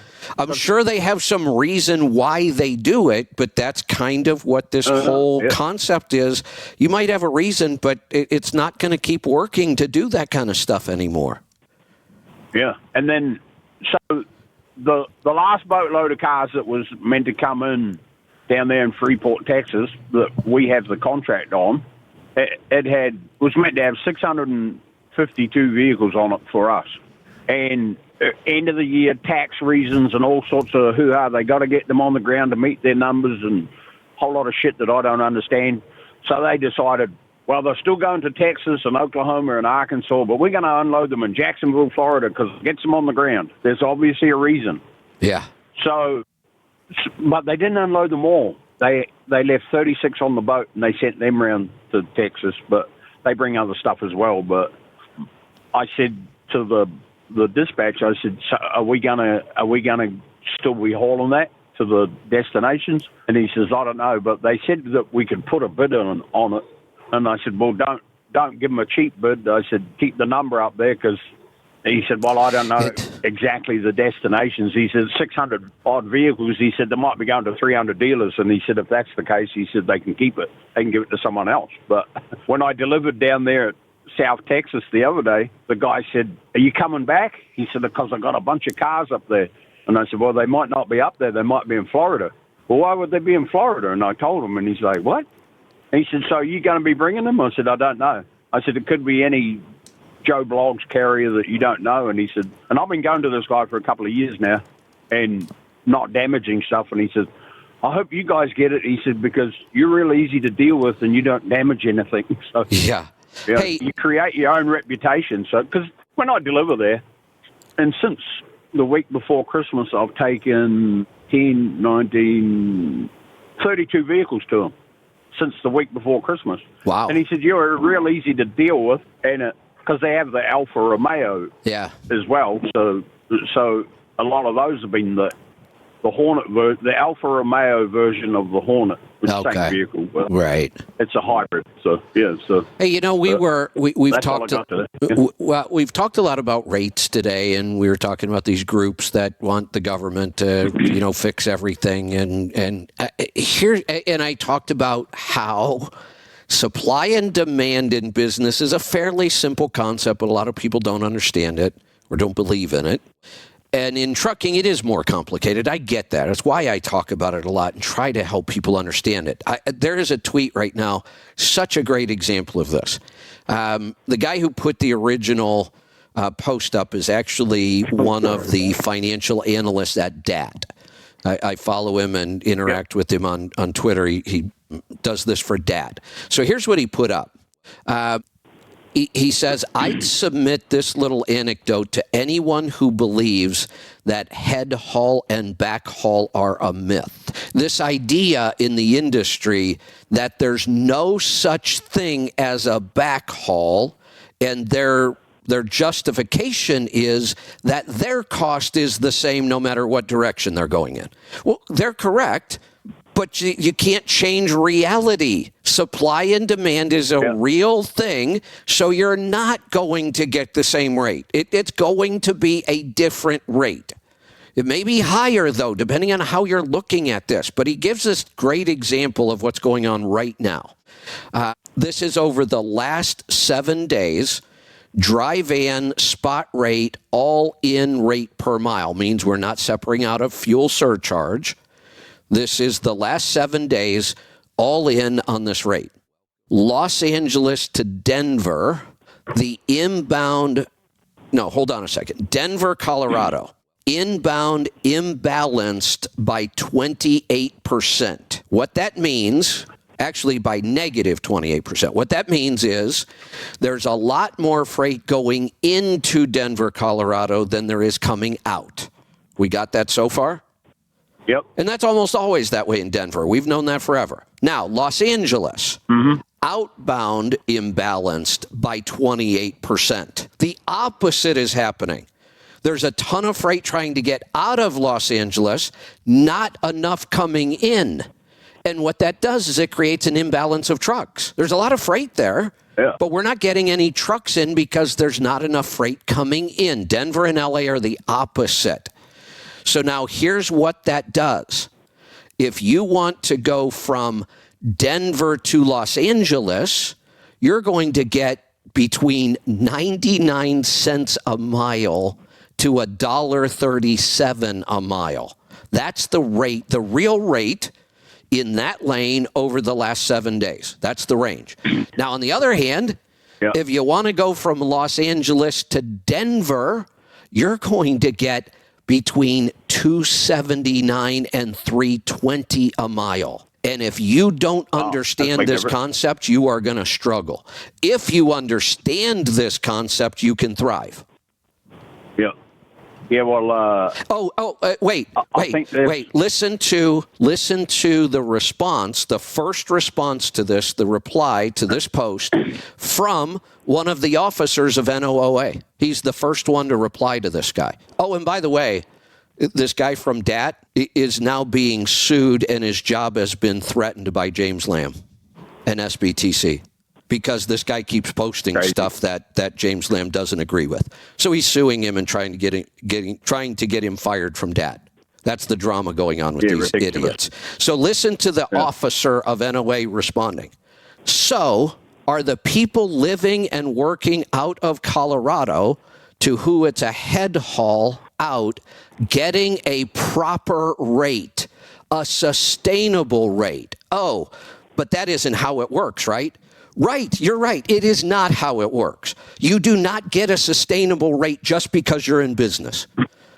That's not how business works. It's not how business should work. There are no guarantees. No, you don't get a sustainable rate if you live in Colorado, unless you can figure out how to haul freight that cheap. And one of the ways to be able to haul freight that cheap is to make sure you're also getting premium freight to balance it out. That's how business works. Yeah. These idiots cannot comprehend that. No matter how much evidence is put right in front of them, they still can't understand this concept. Dumb as a box of hammers. Yes. So I think there's going to be some rate up and down, maybe starting this week and next week because of this frigid cold weather coming. Absolutely. Absolutely. Because it's like, we couldn't get to work, or the electricity went off, or the shit didn't get here, and we done it, and then we got to play catch up. It's up 60 cents a mile this week or whatever. We got to get this out before the cold weather comes. And if you understand that, and you can just look ahead a couple days or a couple weeks, we usually get pretty accurate 10-day weather forecasts. All this stuff matters. Yeah, well, the temperature at my house on Monday in south of Oklahoma City meant to be 0. Yeah, that's might do some. That might change a few things. Weather training. Yeah. All right, Paul, I'm going to cut you loose. Calls are still piling up. Let's go to Ohio. Austin, welcome to the program. Hello. Yeah. How are you today? Good. What's on your mind today? I have a question about deadheading. Okay. So, I've always been told to keep it at like 10% as like an overall number. Okay. But that was when I did van.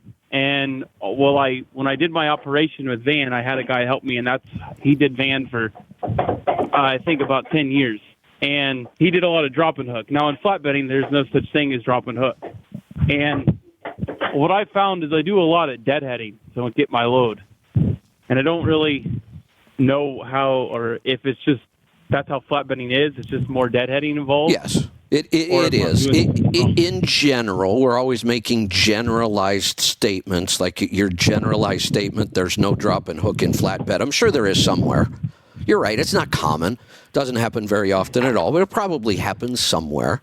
So we're making general statements. Yes, in most flatbed open deck operations, there's more deadhead. The reason is there's not as many products as you can put on that trailer. We have more van freight than any other kind of freight. Of course you would be able to do less deadheading in that. We go to open deck, just a flatbed, you're probably going to have a little more deadheading because there just aren't as many places around the country that ship that kind of freight.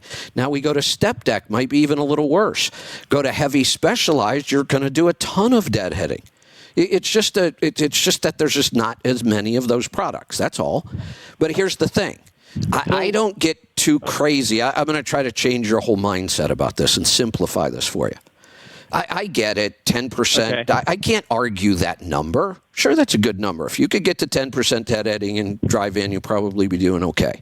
I don't want to have to work that hard calculating that kind of crap all the time. If you're doing your accounting right, here's a better way to approach this. What was your overall rate per mile on all miles you put on your truck when you were pulling van freight? That I don't know because I didn't start calculating my stuff until I went over to flatbed. And I've been in flatbed for 2 years now. So I'm at like 80 cents a mile net. But that was No, hold on. Don't answer a question I didn't ask. I didn't ask for your net because that would do me no good right now. What I'm asking for is your gross rate per mile on all miles you put on the truck. Okay, it's just over. It's at 210. Okay. My guess is now here's part of the problem. If we were to go back to when you were pulling a van, the rates were really strong back then. They're not now. Yes. But what we would have compared had you had all your numbers, rather than try to figure out, well, if I'm supposed to be at 10% on a van and I got to calculate this all the time, that's just extra work. Now, what am I supposed to be on a flatbed? Well, I don't know. It depends on who you ask. But instead of asking what I'm supposed to be, because there's no real answer to that, if I were going to switch to flatbed, I would want to know that my overall rate might get better. Even though I have more deadhead, could my overall rate be higher? Right, and I think that's where I'm. So here's the goal. Making, here's the number you should be tracking. You kind of know in your head if you're deadheading a lot or not. I don't write this number down. I wouldn't calculate it. It's not important to me. What is important to me, and we could go back to your number of 80 cents a mile net. Hopefully that was better than when you were doing a van. I don't know. You don't know because we don't have the rates.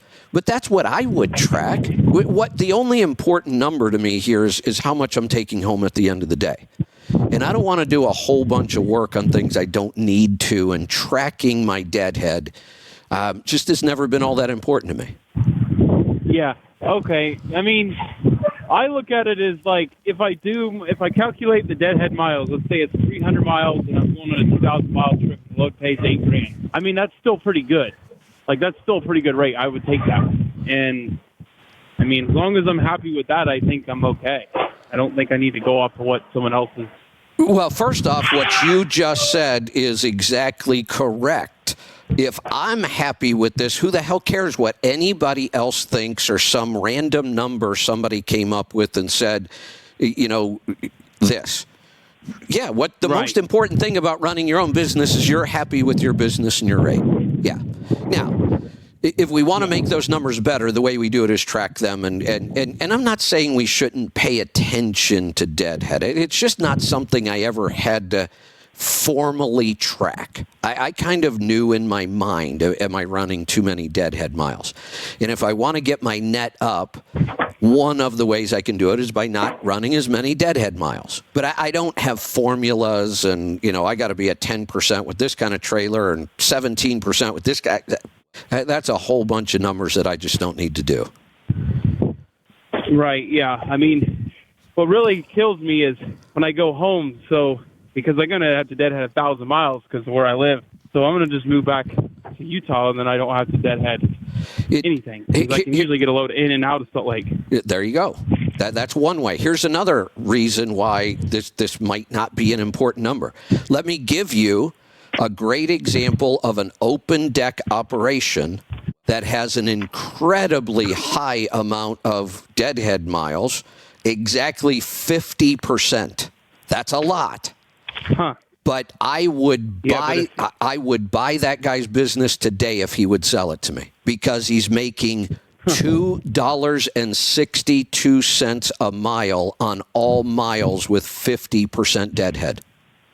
That's pretty good. I mean, I could see how, deadheading and flatbed is just like sometimes you might deadhead 800-900 miles. Just it pays that good. One of the worst operations, common, obviously, heavy, specialized is like this, but a more common operation that has tons of deadhead miles, in many cases about 50%. It's tanker. Oh, okay. That's such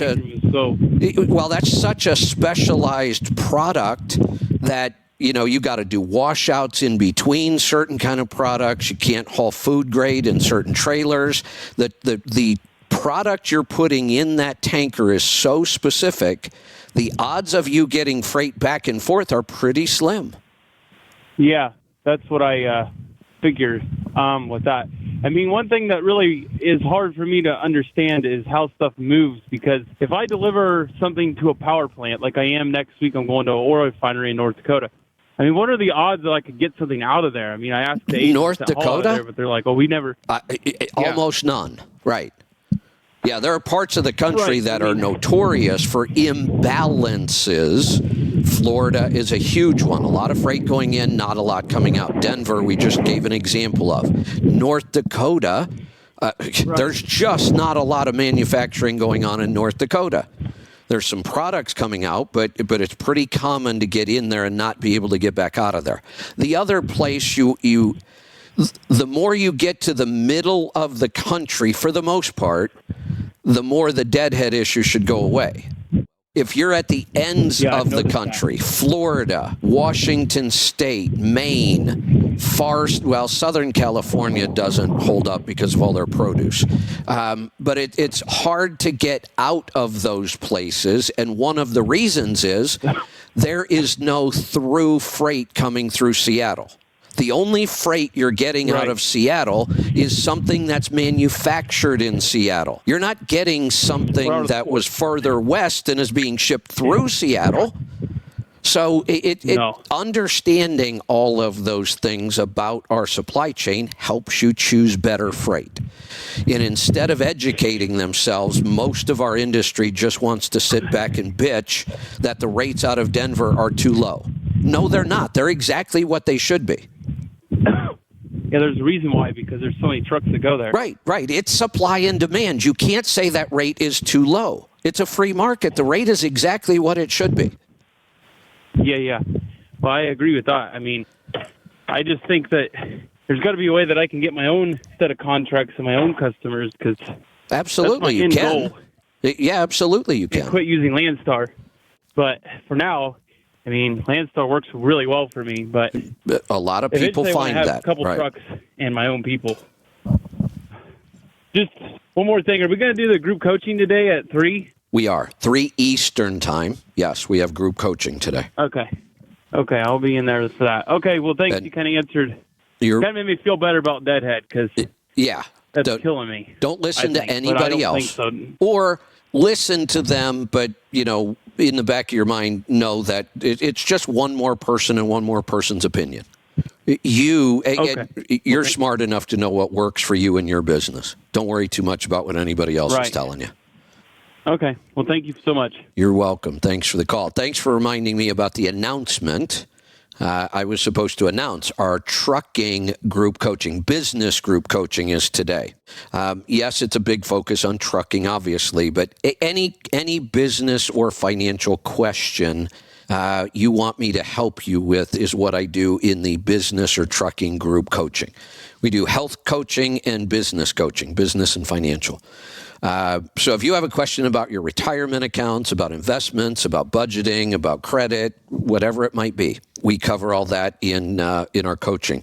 When you join the coaching program, you get all of it. You get health coaching, business coaching, financial coaching, trucking coaching, anything you want me to help you with. And if for some reason I can't help you with something, I'll just tell you. Look, I don't know anything about that. But I can help people with a lot of important stuff. That's what our coaching program's about. It's kind of similar to the radio show, except we go much, much deeper, and I take a lot more time with each individual case than I could ever do on the radio. So if you want to join us, you should join in the coaching program. It's a month-to-month program. You can drop out anytime you want. You can get back in anytime you want. For what you are getting, I believe it is an incredible value. I have had people over the years that want to work with me directly, and I've had offers to pay me to work with me directly, and I used to. I can't do that. I just don't have time. I would much rather be able to help 100 people on a group coaching program than one at a time who has to pay me a lot of money. So the number I came up with to kind of discourage people from that, I would say, look, I can do it. I can do some direct one-on-one consulting. I get a lot of small fleets that kind of ask for this, 15 to 30 trucks. And I'll say, I can help you with this, but it's $500 an hour. And I'm going to have to put some hours in just to learn your business before I can make really good recommendations. And I almost feel bad even saying that because it sounds like such an outrageous number. But it would take that much for me to take time and work with one company. Like I said, I'd rather, and that's why we came up with the group coaching. Instead of $500 an hour, you get the same kind of advice, darn close to it, for $72 a month. And you get it on all these areas: health, trucking, business, money, credit, investments, retirement, whatever. So we're excited about the program. I think it's a great way to help a lot of people at a deeper level than I'm able to do here on the radio show. So head on over to our website, Let's Truck Tribe, and you can get signed up for our coaching. You could be on our call today. You can go sign up now and be on our call today. Here's the other way we do it. You can't just drop into the coaching call today and say, I want you to help me with my budget. Well, you can do that. It's going to be a process. I'm going to go give you homework. You're going to have to go do certain things. Then you're going to bring that back to me. And this happens over weeks. That's the beauty of this, though. I'm able to help a lot more people. The other beauty of the group idea is I love teaching people. I love educating. Well, you get to hear all of these real-world case scenarios where I'm helping somebody troubleshooting a problem you may face someday. You may be facing it right now. It just might not be your biggest problem. But in the group, you are going to learn all kinds of stuff because you're going to hear me and watch me working one-on-one troubleshooting these kind of problems, like I said, much deeper than we can do here on the radio. So come on over and join us. Go to Let's Truck Tribe and sign up for that group coaching. Let's go to Colorado this time. Rob, welcome. Hey, Kevin. Can you hear me? I can. What's on your mind today? So I've got one of these constant glucose monitors. I've been wearing it for a couple days. Which one do you have? And I was wondering if you could help the Dexcom. Okay. G6, I think. Yep. Yeah, I can help you with this. What's your question? I need some help with these numbers. They're saying that a normal fasting blood glucose should be around like 70 to 100. Let me give you the exception, because there's a big exception to this that they don't understand.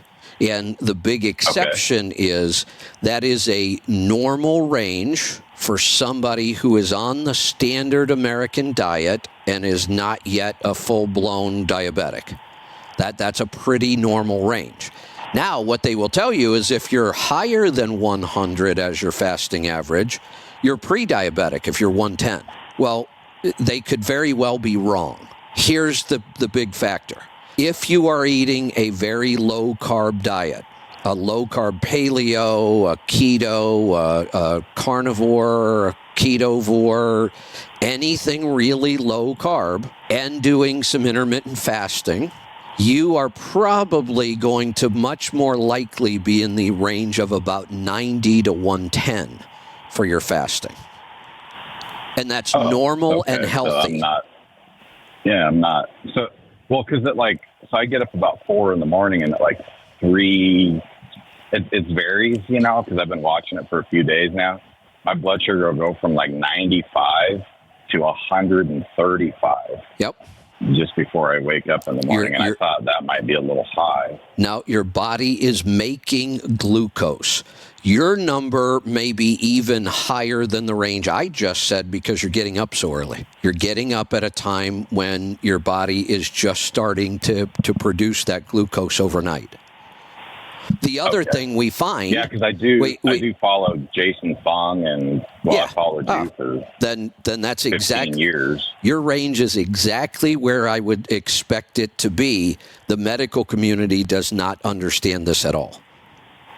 Okay, now I ate an apple the other night to test it out, and it did climb up to like 160 for about a half an hour to 40 minutes, and then I did my X3 workout, and it dropped to like 90. Perfect. Within is the one they're telling me anything over 140 is bad too. Is that not? That is a legitimate range. The 140 is. I will agree with them that we all want to stay under 140 because when we go above 140, that's enough sugar floating around in our bloodstream that it can start to cause issues. And is that because it stays there for prolonged periods of time? Correct. When it's elevated, your body only wants so much sugar in the blood because it causes what's called glycation. You know how this is going to be a simple analogy, but it's pretty accurate. You know how anytime you come in contact with sugar, it's very sticky? Yes. It does the same thing in the body. The reason we get neuropathy, why diabetics get neuropathic pain in their feet and their extremities, is because years and years of too much sugar in the bloodstream starts to coat the nerve endings. And those nerve endings stop firing correctly because they're being coated by this sugar, this glycation. It's why why diabetics start to lose their vision. Their optic nerves get covered with this. It's why we now call Alzheimer's type 3 diabetes, because the neurons in the brain get glycated with this years of high sugar. So that number is 140. If you keep your blood sugar under 140, glycation never happens. The longer you stay above 40 and the higher you stay above 40, glycation will absolutely happen, and you'll end up with all of these complications of diabetes. I am a little concerned that just an apple sent you to 160. Well, it was after dinner, right? So. Oh, okay. So you had a dinner as well. Okay. I ate some gluten-free pizza. So probably a little high in carbs. Not a little high. That gluten-free pizza may have had more carbs than the apple did. And it didn't spike it much. And then about 45 minutes, I ate that apple, and then it bumped up because it went to about 140, and then it went up above. But then, I always do my X3. Yeah, that should bring it right back down. Sometime after dinner. That brought it right. What's happening there? What's happening there is your cells were already loaded with glycogen from eating all those carbs, and one of the quick ways to burn off that glycogen is high intensity movement of some kind. Weightlifting is one of the best. So the X3 bar, really intense, just burns off a ton of glycogen, and then your body can take the sugar, the excess sugar that's in your blood, and move it into the cells now. Okay. Yeah, I bought the thing, wanting to check it out, and I got a pretty good deal on it, and I thought, man, those blood sugars seem a little high. But I think everybody should wear a CGM at least once in their life. Really, I think it's one of the most amazing tools we have for understanding our metabolism. But I got a little concerned when I started seeing that, like every morning before I get up. It goes from like 90 or 85 straight to 130, 135, and it's there right now. It's the lowest it's been all day. I haven't touched anything to eat since 5 o'clock last night. I was going to say, one of the experiments you can try is just not eat quite as late at night. How long have you been eating low carb?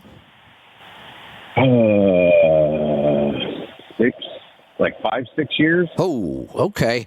If you really want the holidays and stuff like that. No, I get it. If you really want to dig deeper into this, because the 90 to 110 in the morning, that kind of stuff, even those occasional spikes up to 130, those don't bother me. The 160 does. But, like you said, you had a gluten-free pizza. They're pretty high in carbs. You had the apple. If you wanted to dig in and find out if there's something maybe that could still be improved, that's the kind of stuff we do on the group coaching. We could do a NutriQ. I could look at your entire CGM history and see if there's something in there I spot. I wouldn't be too overly concerned about this. I don't think it's any big deal. Well, I plan on, staying on the bandwagon for the next little while anyway, because wait a minute. What do you mean staying on the bandwagon for a little while? The way you eat? Well, what I mean is I'm going on a cruise at the end of the month, so I don't know what kind of food they're going to have. I can tell you this. There's lots of meat on cruises. I can't think of an easier place to eat than a cruise, and an easier place to eat really, really clean and healthy, other than the fact that it's cruise food. We can't control that. I get it. Yeah. But sure. If all we eat is meat, then there's not a big issue on the fact that it's cruise quality. It's meat still, or eggs, or fish, or there's tons of seafood. Now, here's the thing. I misspoke. I shouldn't have said for a little while. I meant but here's the approach I would take to this. I just made the claim that eating really clean on a cruise is probably easier than anywhere, because you're surrounded by food and you can go eat anytime you want and somebody else makes it for you. That's pretty damn easy. Here's the challenge. Sure. You're also surrounded with tons and tons of food that you shouldn't be eating, and it's available and easy. So this really just comes down to your decisions. Do you want to eat that stuff and say, look, it's a cruise, I'll deal with it, and then I'll get back on the wagon? And you can. Nothing wrong with that. I doubt that, it's going to take a day off of your life or something. Or I just, the way I look at this is, if I want to enjoy myself on this cruise, I want to feel good. I don't want to wake up tomorrow with joint pain because I ate a bunch of bonbons or donuts or, I don't want to be dealing with digestive issues because I ate a bunch of food I shouldn't be eating on a cruise. I'd rather just eat the meat, seafood, eggs, all that stuff I know I can eat with no problems and enjoy myself on the cruise and feel better. Sure. Well, it's going to be tough to get GF bad stuff, so I wouldn't even touch it anyway. I don't touch wheat products. So. Right. But there's an awful lot of sugar that we could be consuming. And I have found that sugar will put me right back into pain pretty quickly. Yeah. I tend, pretty bad it tends to be more muscle pain. If I were to eat a grain or anything near a grain, I tend to get joint pain. If I eat too many seed oils from restaurants, I tend to get joint pain. If I get too much sugar back in my diet, even if it's in kind of clean foods, I tend to get muscle pain for some reason. Okay. And then I've been doing a lot of research with the Jason Fung fasting. Yeah, good stuff. And is there so what he's saying is, if you're doing a 24-hour or like a 23-hour fast, for example, eating one meal a day, that the meal that you eat shouldn't be, a lot of people tend to shove down 3,000 calories in that one meal, and that's not really benefiting you. I'm assuming he's talking about eating a standard American diet. His recommendation would not be the standard American diet. He's pretty big on eating clean. He does spend a lot more time talking about fasting. Here's my take on this. I don't even like to use the word calorie ever, or numbers of calories. Here's the way I approach this. I eat when I'm hungry. I don't eat when I'm not. And if I can figure out that eating 2 big ribeyes or 16 ounces of ribeye and 4 eggs for my one meal a day keeps me pretty happy and satisfied till I get to eat again the next day and I'm not really hungry, that's the way I'm going. If I have to spend 3 or 4 or 5 hours a day saying, boy, I'm kind of hungry, I really want to eat, but I'm not supposed to eat till 5 o'clock, I don't want to live like that. Well, for right now, I'm holding myself to that, but yeah, I don't always do that. I don't. My approach to this, and it has worked really, really well for me personally. If I'm hungry, I eat. I don't care if I said I'm intermittent fasting and I only eat 1 meal a day or 2 meals a day. There are some days where the minute I get off the air, I am hungry and I'm going to go eat. And that's the way I've done this for over a decade, and I can maintain my weight anywhere I want. If I want to be 140, I can be 140 and not be hungry. If I want to be 160, I could be 160 and not be hungry. It's what I eat, not how much. I eat as much as I need to eat to not ever really be hungry. So, and then just one more quick question, and I'll let you get somebody else. But so in the Bulletproof coffee, right, all I put in there is Light Balance, the D3K2 drops, and then heavy whipping cream, MCT oil, and butter. Is any of that causing an issue? No. If there were one thing I would cut out of that, and you don't have to, I don't think it's a big deal. If there were one thing, I might cut out the heavy cream. But I don't think it's going to make much of a difference. Okay. Yeah, I like that. I don't know why. I mean, maybe I should throw some more butter in there and try that. That's what I do. I'll tell you, here's what I've been kind of in a pattern. I do this more in the winter time than I do in the summer. I drink my regular NDK coffee in the morning with lots of butter and lots of coconut oil. Same thing, D3, okay. Light Balance, a little bit of cinnamon. That's my morning drink, always has been. I love it. In the winter time, I tend to do another cup in the afternoon or early evening, and I make it decaf because I don't want the caffeine. and I do Sure. heavy whipping cream that I have a little frother at home that heats it up and froths it so it doesn't make my coffee cold. Heavy whipping cream. I try to find A2 when I can get it. It's not always easy. But if I can get A2 heavy whipping cream, I will get that. It's less reactive. And a little bit of chocolate, like a raw chocolate cacao, a little bit of that, and a little bit of maple sugar. And I eat so low carb that, a teaspoon or two of maple sugar is not a big deal for me. It's got some minerals in it. That to me is like dessert. I mean, I love that cup of coffee later in the afternoon. It's got that little bit of sweetness. It's got the chocolate. It's got the heavy whipping cream. It's nice and rich and creamy. So that's not a big deal either. I mean, again, if you can get a really good quality A2 heavy whipping cream, that makes it better. But in that first one in the morning, I think I just add more butter. So if I add the cacao, I haven't been doing that, but if I add the cacao, that shouldn't be I don't know how many carbs are actually in that. I never looked. Not enough for me to worry about it because I really don't have to count carbs anymore either. I eat so low carb, and I can handle about 75 grams of carbs a day without really gaining any weight or maybe just a little. So I eat so low carb that I don't even come close to that 75 grams anymore. Okay.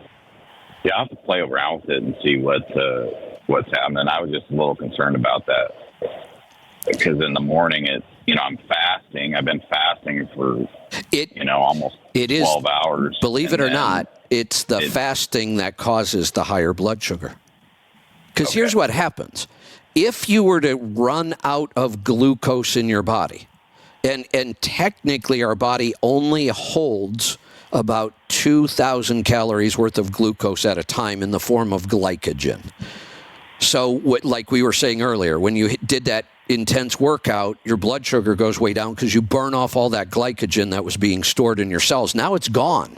Well, here's the thing. If we were able to deplete all of that glycogen and there's no more glucose in our body, we would die. You can't survive without some glucose in your body. Your brain needs it to function.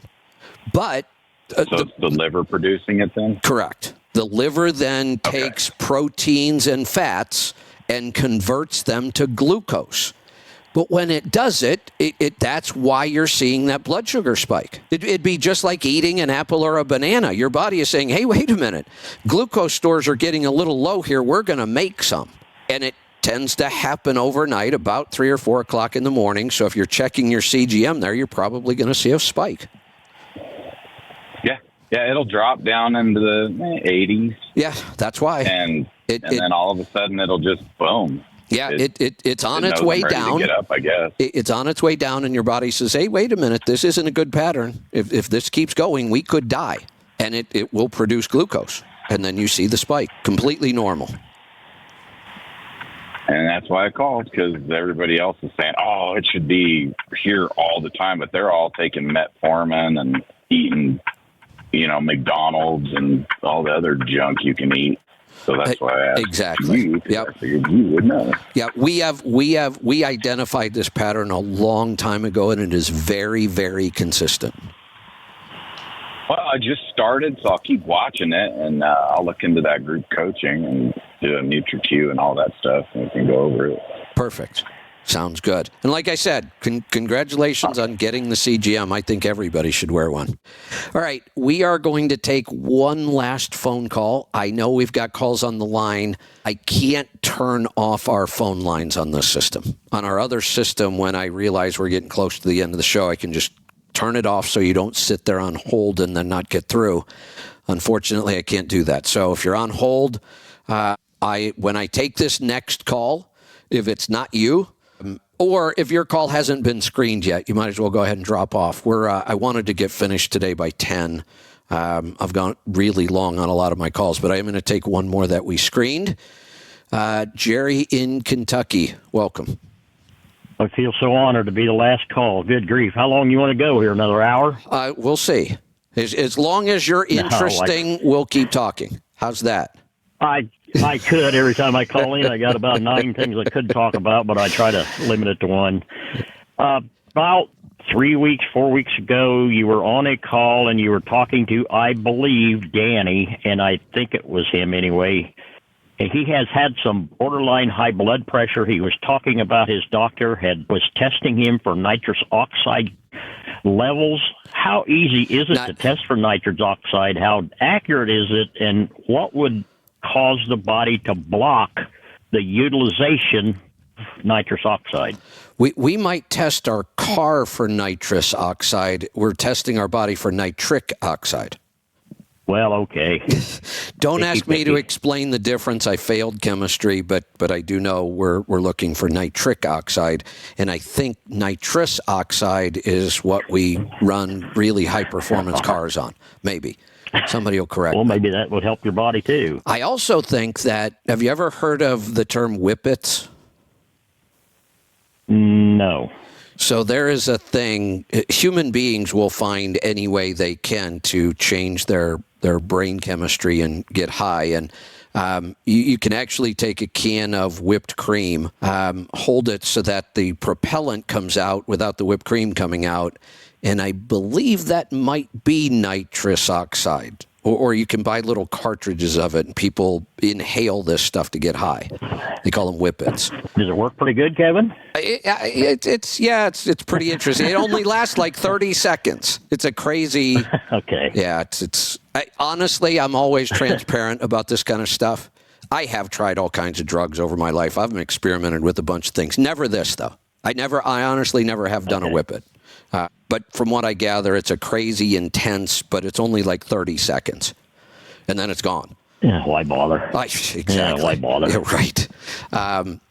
And I will also say in transparency, I might have gotten some of that wrong. Chemistry is not my strong point, but I think I'm fairly accurate with all that. So nitric oxide is what we are trying to get our body to produce more of, because nitric oxide allows our veins and our arteries and our capillaries to relax. It causes them to relax. And when they relax, they expand and they allow the blood to flow easier. That's why our blood pressure goes down. This is also the mechanism that the little blue pill uses to fix ED. Erectile dysfunction is poor blood flow. And when we can improve that blood flow, then things work the way they're supposed to. So the little blue pill and all the ED drugs work the same way by increasing nitric oxide in the body. Okay. So is there a way to test for it then? And how are they accurate? And there is. I'm not a big fan of testing for this. I would just rather. I thought Danny mentioned in passing that he was doing some sort of a testing or something in a test strip or something. The doctor, you can test for nitric oxide. There are strips. I just don't find a lot of value in it. If you're curious and you want to try it, you could look it up. I don't have a brand or a method, or because I just don't think it's all that important. For me, the best indicator, two of them really, on whether or not I'm producing enough nitric oxide, especially as we get older. Is everything working right in the bedroom? And is my blood pressure normal? And if it is, I'm fine. I don't need to test anything. And if it's not, if those two things are not normal, then I know I'm probably not producing enough nitric oxide. And I'm just going to go do what I have to do to fix it. This is one of those things I just don't see the value of the testing. So if you were taking 2 to 3 scoops of Cardio Miracle a day and you were still experiencing borderline high blood pressure, that would be an indication your nitrous oxide levels are low, but ingesting that much Cardio Miracle in a day, what would cause it to block the utilization of it? What if there are other possibilities? What if my body's producing enough nitric oxide, I'm just so overstressed, my blood pressure's still going to be high? Okay. So there's other factors. I mean, Correct. There's not an easy fix then to figuring out, other than being stressed, what could be blocking the utilization of the nitric oxide. So if we get down to somebody has a problem, they're doing all the right things and their blood pressure still won't come down, and Danny's kind of in that category, then we are going to have to dig deeper. I'm not sure at that point the nitric oxide is telling me much. I guess it's something. But for the most part, it's pretty rare that we have somebody eating the right way, taking just a couple supplements a day, nothing major, some Cardio Miracle. 99.5% of the time, blood pressure normalizes. This is not a problem usually. It's usually fairly simple and straightforward. When it is a problem, it can be pretty difficult. There's a lot of digging you got to do to try to figure it out. And Danny might be one of those cases. And what digging would you do? Would that have to be like with a Dr. Wolfson and extra blood tests, or what? Specifically, I guess we can do some of the preliminary work, and a lot of times we can solve this on group coaching. I just need more time. I need to go in and look at food journals. Sometimes we might do some limited food sensitivity testing, because sometimes food sensitivity can be the issue here. If we do some of the things we can do in group coaching and we still can't figure it out, then I'm probably going to send you to Dr. Wolfson. It's going to require deeper testing and more analysis, and that's pretty rare when it comes to blood pressure. Well, and it could be stress. That's a very major factor anymore. So I'm not saying that isn't, but it seemed like I'm kind of in that same boat. The last couple of times I've had it checked, it was just kind of borderline high. And here's one of the things I would recommend. I'm not a big fan of testing. I'm not a big fan of spending a lot of time with doctors, even Dr. Wolfson. I'd rather not. Here's what I would recommend after all the testing and research I've done the last couple of years.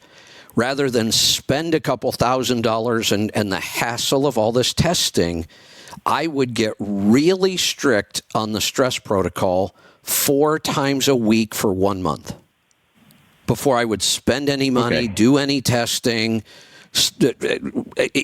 Don't even join the group coaching if this is your only issue. Before I'd even try the group coaching, I would just take the stress protocol, be really strict about doing it 4 times a week for a full 30 days. And if it fixes it, great, then stress was the issue. If it doesn't, then the group coaching might be the next step. All right. And that protocol is published now finally, or is it still in the final stages of being in a publishable stand? I did a review 2 nights ago. Lisa's been the one Lisa and Brittany are working together on this. Yeah, you said Lisa was working on it. She's done an amazing job on it. The last version I saw was excellent, and I think we were down to the last couple of issues. I'm saying all that because I don't know if it's published yet. Maybe somebody will tell me. Hold on. All right. Angie, if you're listening. No, you said Lisa was working on it. Yeah, and like I said, the last review I did, we were very, very close to having it finished. There was a couple sentences we were rewriting and working. So it's either published now and I just don't know it, or we're very close. Well, if it is published, you probably wouldn't know it. You never know what's going on here. That's good. All right. Well, hold on 1 second, because Angie kind of missed the first part. Angie, I'm looking for the written stress protocol document that Lisa has been working on. Do we know if that's finalized yet? This is kind of a weird hybrid conversation. I talked to Angie and she texted me back. And now she's checking with Lisa. So, like I said, we're either really, really close or it's already done. I'm not sure I'd be smart enough to find it on your website. It seemed like that gets so complicated and trying to find stuff and good grief. That was the next challenge. When Lisa showed me the last version, I said, this is so good. It's written so well. It's easy to understand. It's really clear and concise. I said, I love this document. I wish we could find an easy way to put it on the website so everybody can find it. It's our biggest challenge. We put out a ton of material, and trying to keep it all organized gets really difficult. Very, yeah. For me, anyway, I just get so frustrated trying to find stuff, and I just give up instead of doing the hard work and finding it, Here's one of the things I can tell you, and we encourage this. We really do. Call Tribe Care. They'll get it to you. Really, pick up the phone. Don't struggle with our website. I get it. It's hard to find stuff. It's hard for me to find it. But just pick up the phone. Call Tribe Care. They'll get it right to you. And they've been so good. I cannot compliment them enough on how competent they are. They just do what you need, and it's just so gratifying to have somebody in your back to take care of things like that for you and help you along. It's just, you've got a great team, Kevin. So Well, thank you for that feedback, and I couldn't agree more. We are blessed when it comes to our employees. Yep. All right, that's enough for today. Then I'll let you wrap it up, and I thank you so much for your time, Kevin. Okay, so here's the answer from Lisa. Okay. She needs to have one final chat with me about how we are going to launch it, and it is ready. The protocol is I'll done. keep an eye, and I'm sure I'll see it somewhere. Yeah, we'll have one more meeting about how we're going to launch this, and then we'll get it out there. Yeah. And I've heard you talk about it so much, I should know it, but I'm the kind of person that I just need it all spelled out in black and white so I could follow along on something and not get it wrong. So. Then I will promise you this: you are going to love the protocol the way Lisa wrote it up. I will say it's the best protocol we've developed as far as how it's written, But how I'm simple we made it. Yeah, it's really good. Still not sure I can stand them cold showers. Oh God, I try once in a while, and holy cow, I just work so long to have a nice hot shower that good grief, last thing in the world I want to do is give a cold shower. I couldn't agree with you more. I laugh about this all the time because I stand there in that hot shower and I just think to myself, I don't know if I could do this again. I promise you, if you can, and it's not easy. I'm not going to tell you do it once or twice and you get used to it. You don't. It takes me almost 3 weeks. Oh, good grief. Well, we'll figure it out. So, and you'll see it. I believe we may have covered this in the protocol. If not, you're going to get the Wim Hof app for breathing anyway, or I highly recommend it because it makes the breathing really easy to do it with the app. In the app, he also has a 21-day, I think it's a 21-day, cold shower challenge. And he's got timers in there. And for the first week, you only do 10 or 15 seconds. And then you bump it up a little bit, and you bump it up a little bit. It is the best way to get started at this. And by the time you finish that 21 days, I promise you, you will start to enjoy this and look forward to it. The challenge then is don't quit, which is what I keep doing. Because when you quit, you got to go through it all again. It doesn't get easier. You know, there was a Petro up in Wisconsin that was way, way, way, way ahead of their time, and this has been several years ago. I took a shower up there at Petro in Wisconsin, and all you get was cold water, and I finally figured out that the knobs were backwards.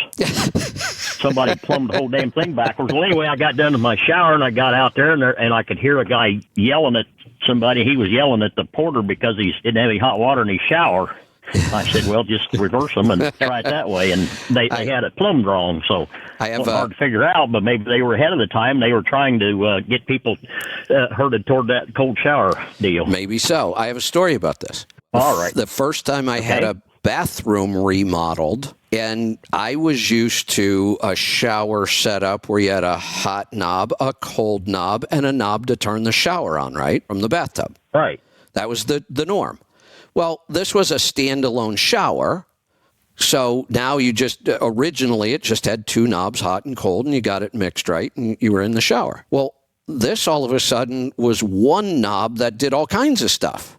And I didn't realize that when you turned this knob on, the water would start coming out. And I thought, like, I had used one knob systems before. I thought, like, the more you turned that knob, the hotter it would get, right? That's pretty common. When you first start off, it's really cold. Turn it a little farther, it gets warmer and warmer. So I'm turning this knob, and no matter what I do, all I get is cold water. So I call my plumber, and I'm like, I just tried that shower for the first time. It's just all cold water. So he comes out, spends a couple hours on it, says, I don't know what's wrong. I said, what do you mean? He said, I can't get hot water out of this thing. He says, I've got it plumbed right. I've checked everything. Well, there was a little adjustment knob in there that we weren't even seeing. It was really two knobs in one. The inner side of this big knob, you turned that to change the temperature. And both of us missed it. How did you feel when you figured that out? Well, how bad do you think the plumber felt? He said, I've never seen a knob like that. He's the one that installed it. Yeah, exactly. Oh, it is funny. So, all right. Now it's about enough for one day. You wrap it up and have a good day, Kevin. All right. Thanks for the call. And I lied. We're going to take one more phone call because it's Sarah, I think. We're checking right now. It is. I'm going to grab that call real quick. Sarah, good morning. Hello. I just wanted to share, I can't do the cold showers very easily either. But you know what I can do really easily? What's that? I have to walk my dogs. Oh, there you go. I can, in the wintertime anyway, it works. I can go outside in shorts and a T-shirt and make myself stay outside until they've gone potty because they won't go back in until they're done. Right. Oh, okay. And believe me, you, depending on the temperature, you start shivering pretty quick. And that's our indicator.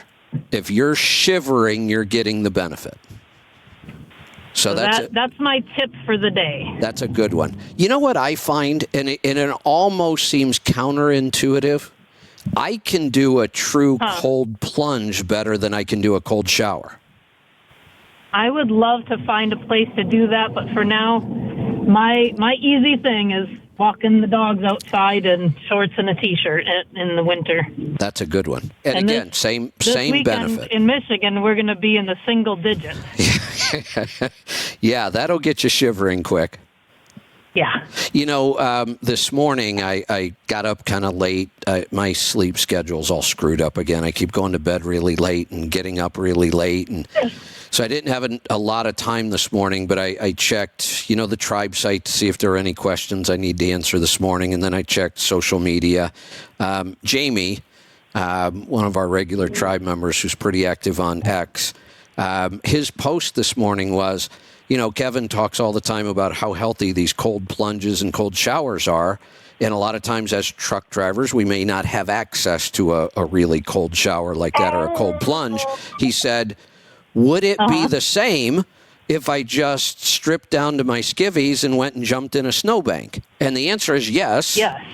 But what I wanted to do, instead of just answering the question, I wanted to just post the video of me doing that. Because I did that once. I was doing a Wim Hof live weekend, and when they went to do the cold plunge, instead of filling up my bathtub, I just said, there's a 6-foot snowdrift in my back driveway. I'm just going to go lay in it. So we have a video of that. But like everything else, I know it exists. I just can't find it. I know. So, Jamie, if you're listening, the answer is yes. Go lay in a snowbank. Works great.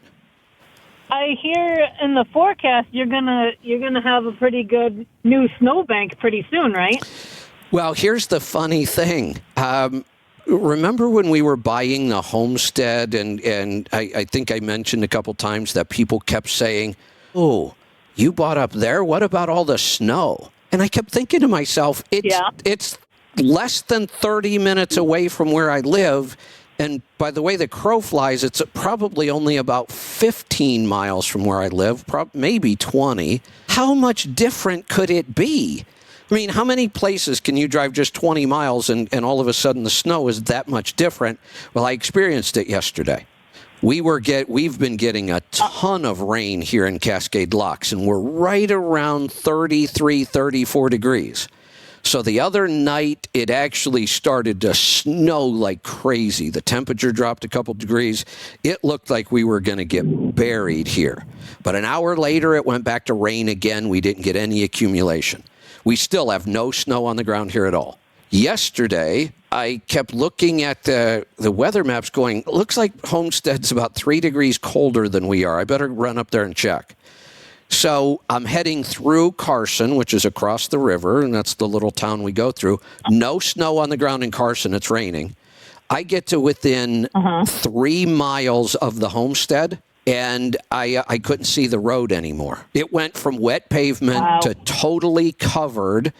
And when I got out to the homestead yesterday, we had about 8 inches on the ground, and it was still coming down heavy. Wow. So you're going to get quite... Yeah, I actually, I got the tractor out and plowed the driveway. That was fun. Uh-oh. All right. I am now absolutely convinced. I lost my connection to the phone system again just now. Sarah's not hearing, or maybe Sarah's hearing me. I can't hear her. I doubt that she can hear me. You are hearing me on the live stream, but our show just ended. We lost the show didn't end. We lost our connection to the show. It happens every day right around 10:40 my time. There is a clear pattern here. It's happened every single day this week, right at this time, 4 days in a row. That is really bizarre. All right. So we were going to wrap up anyway. All right. I'm going to be working on this later today again. We are still doing a lot of testing on our new system. So we'll see. We'll get this figured out. That is such an odd thing that keeps happening. Now I've clearly identified it happens at the same time every day. 2 hours and 40 minutes into the show. All right. We will see you back here tomorrow for Trucking, Technology, and Efficiency. Be safe, be profitable, be fit and healthy always. Do the hard work and master the journey.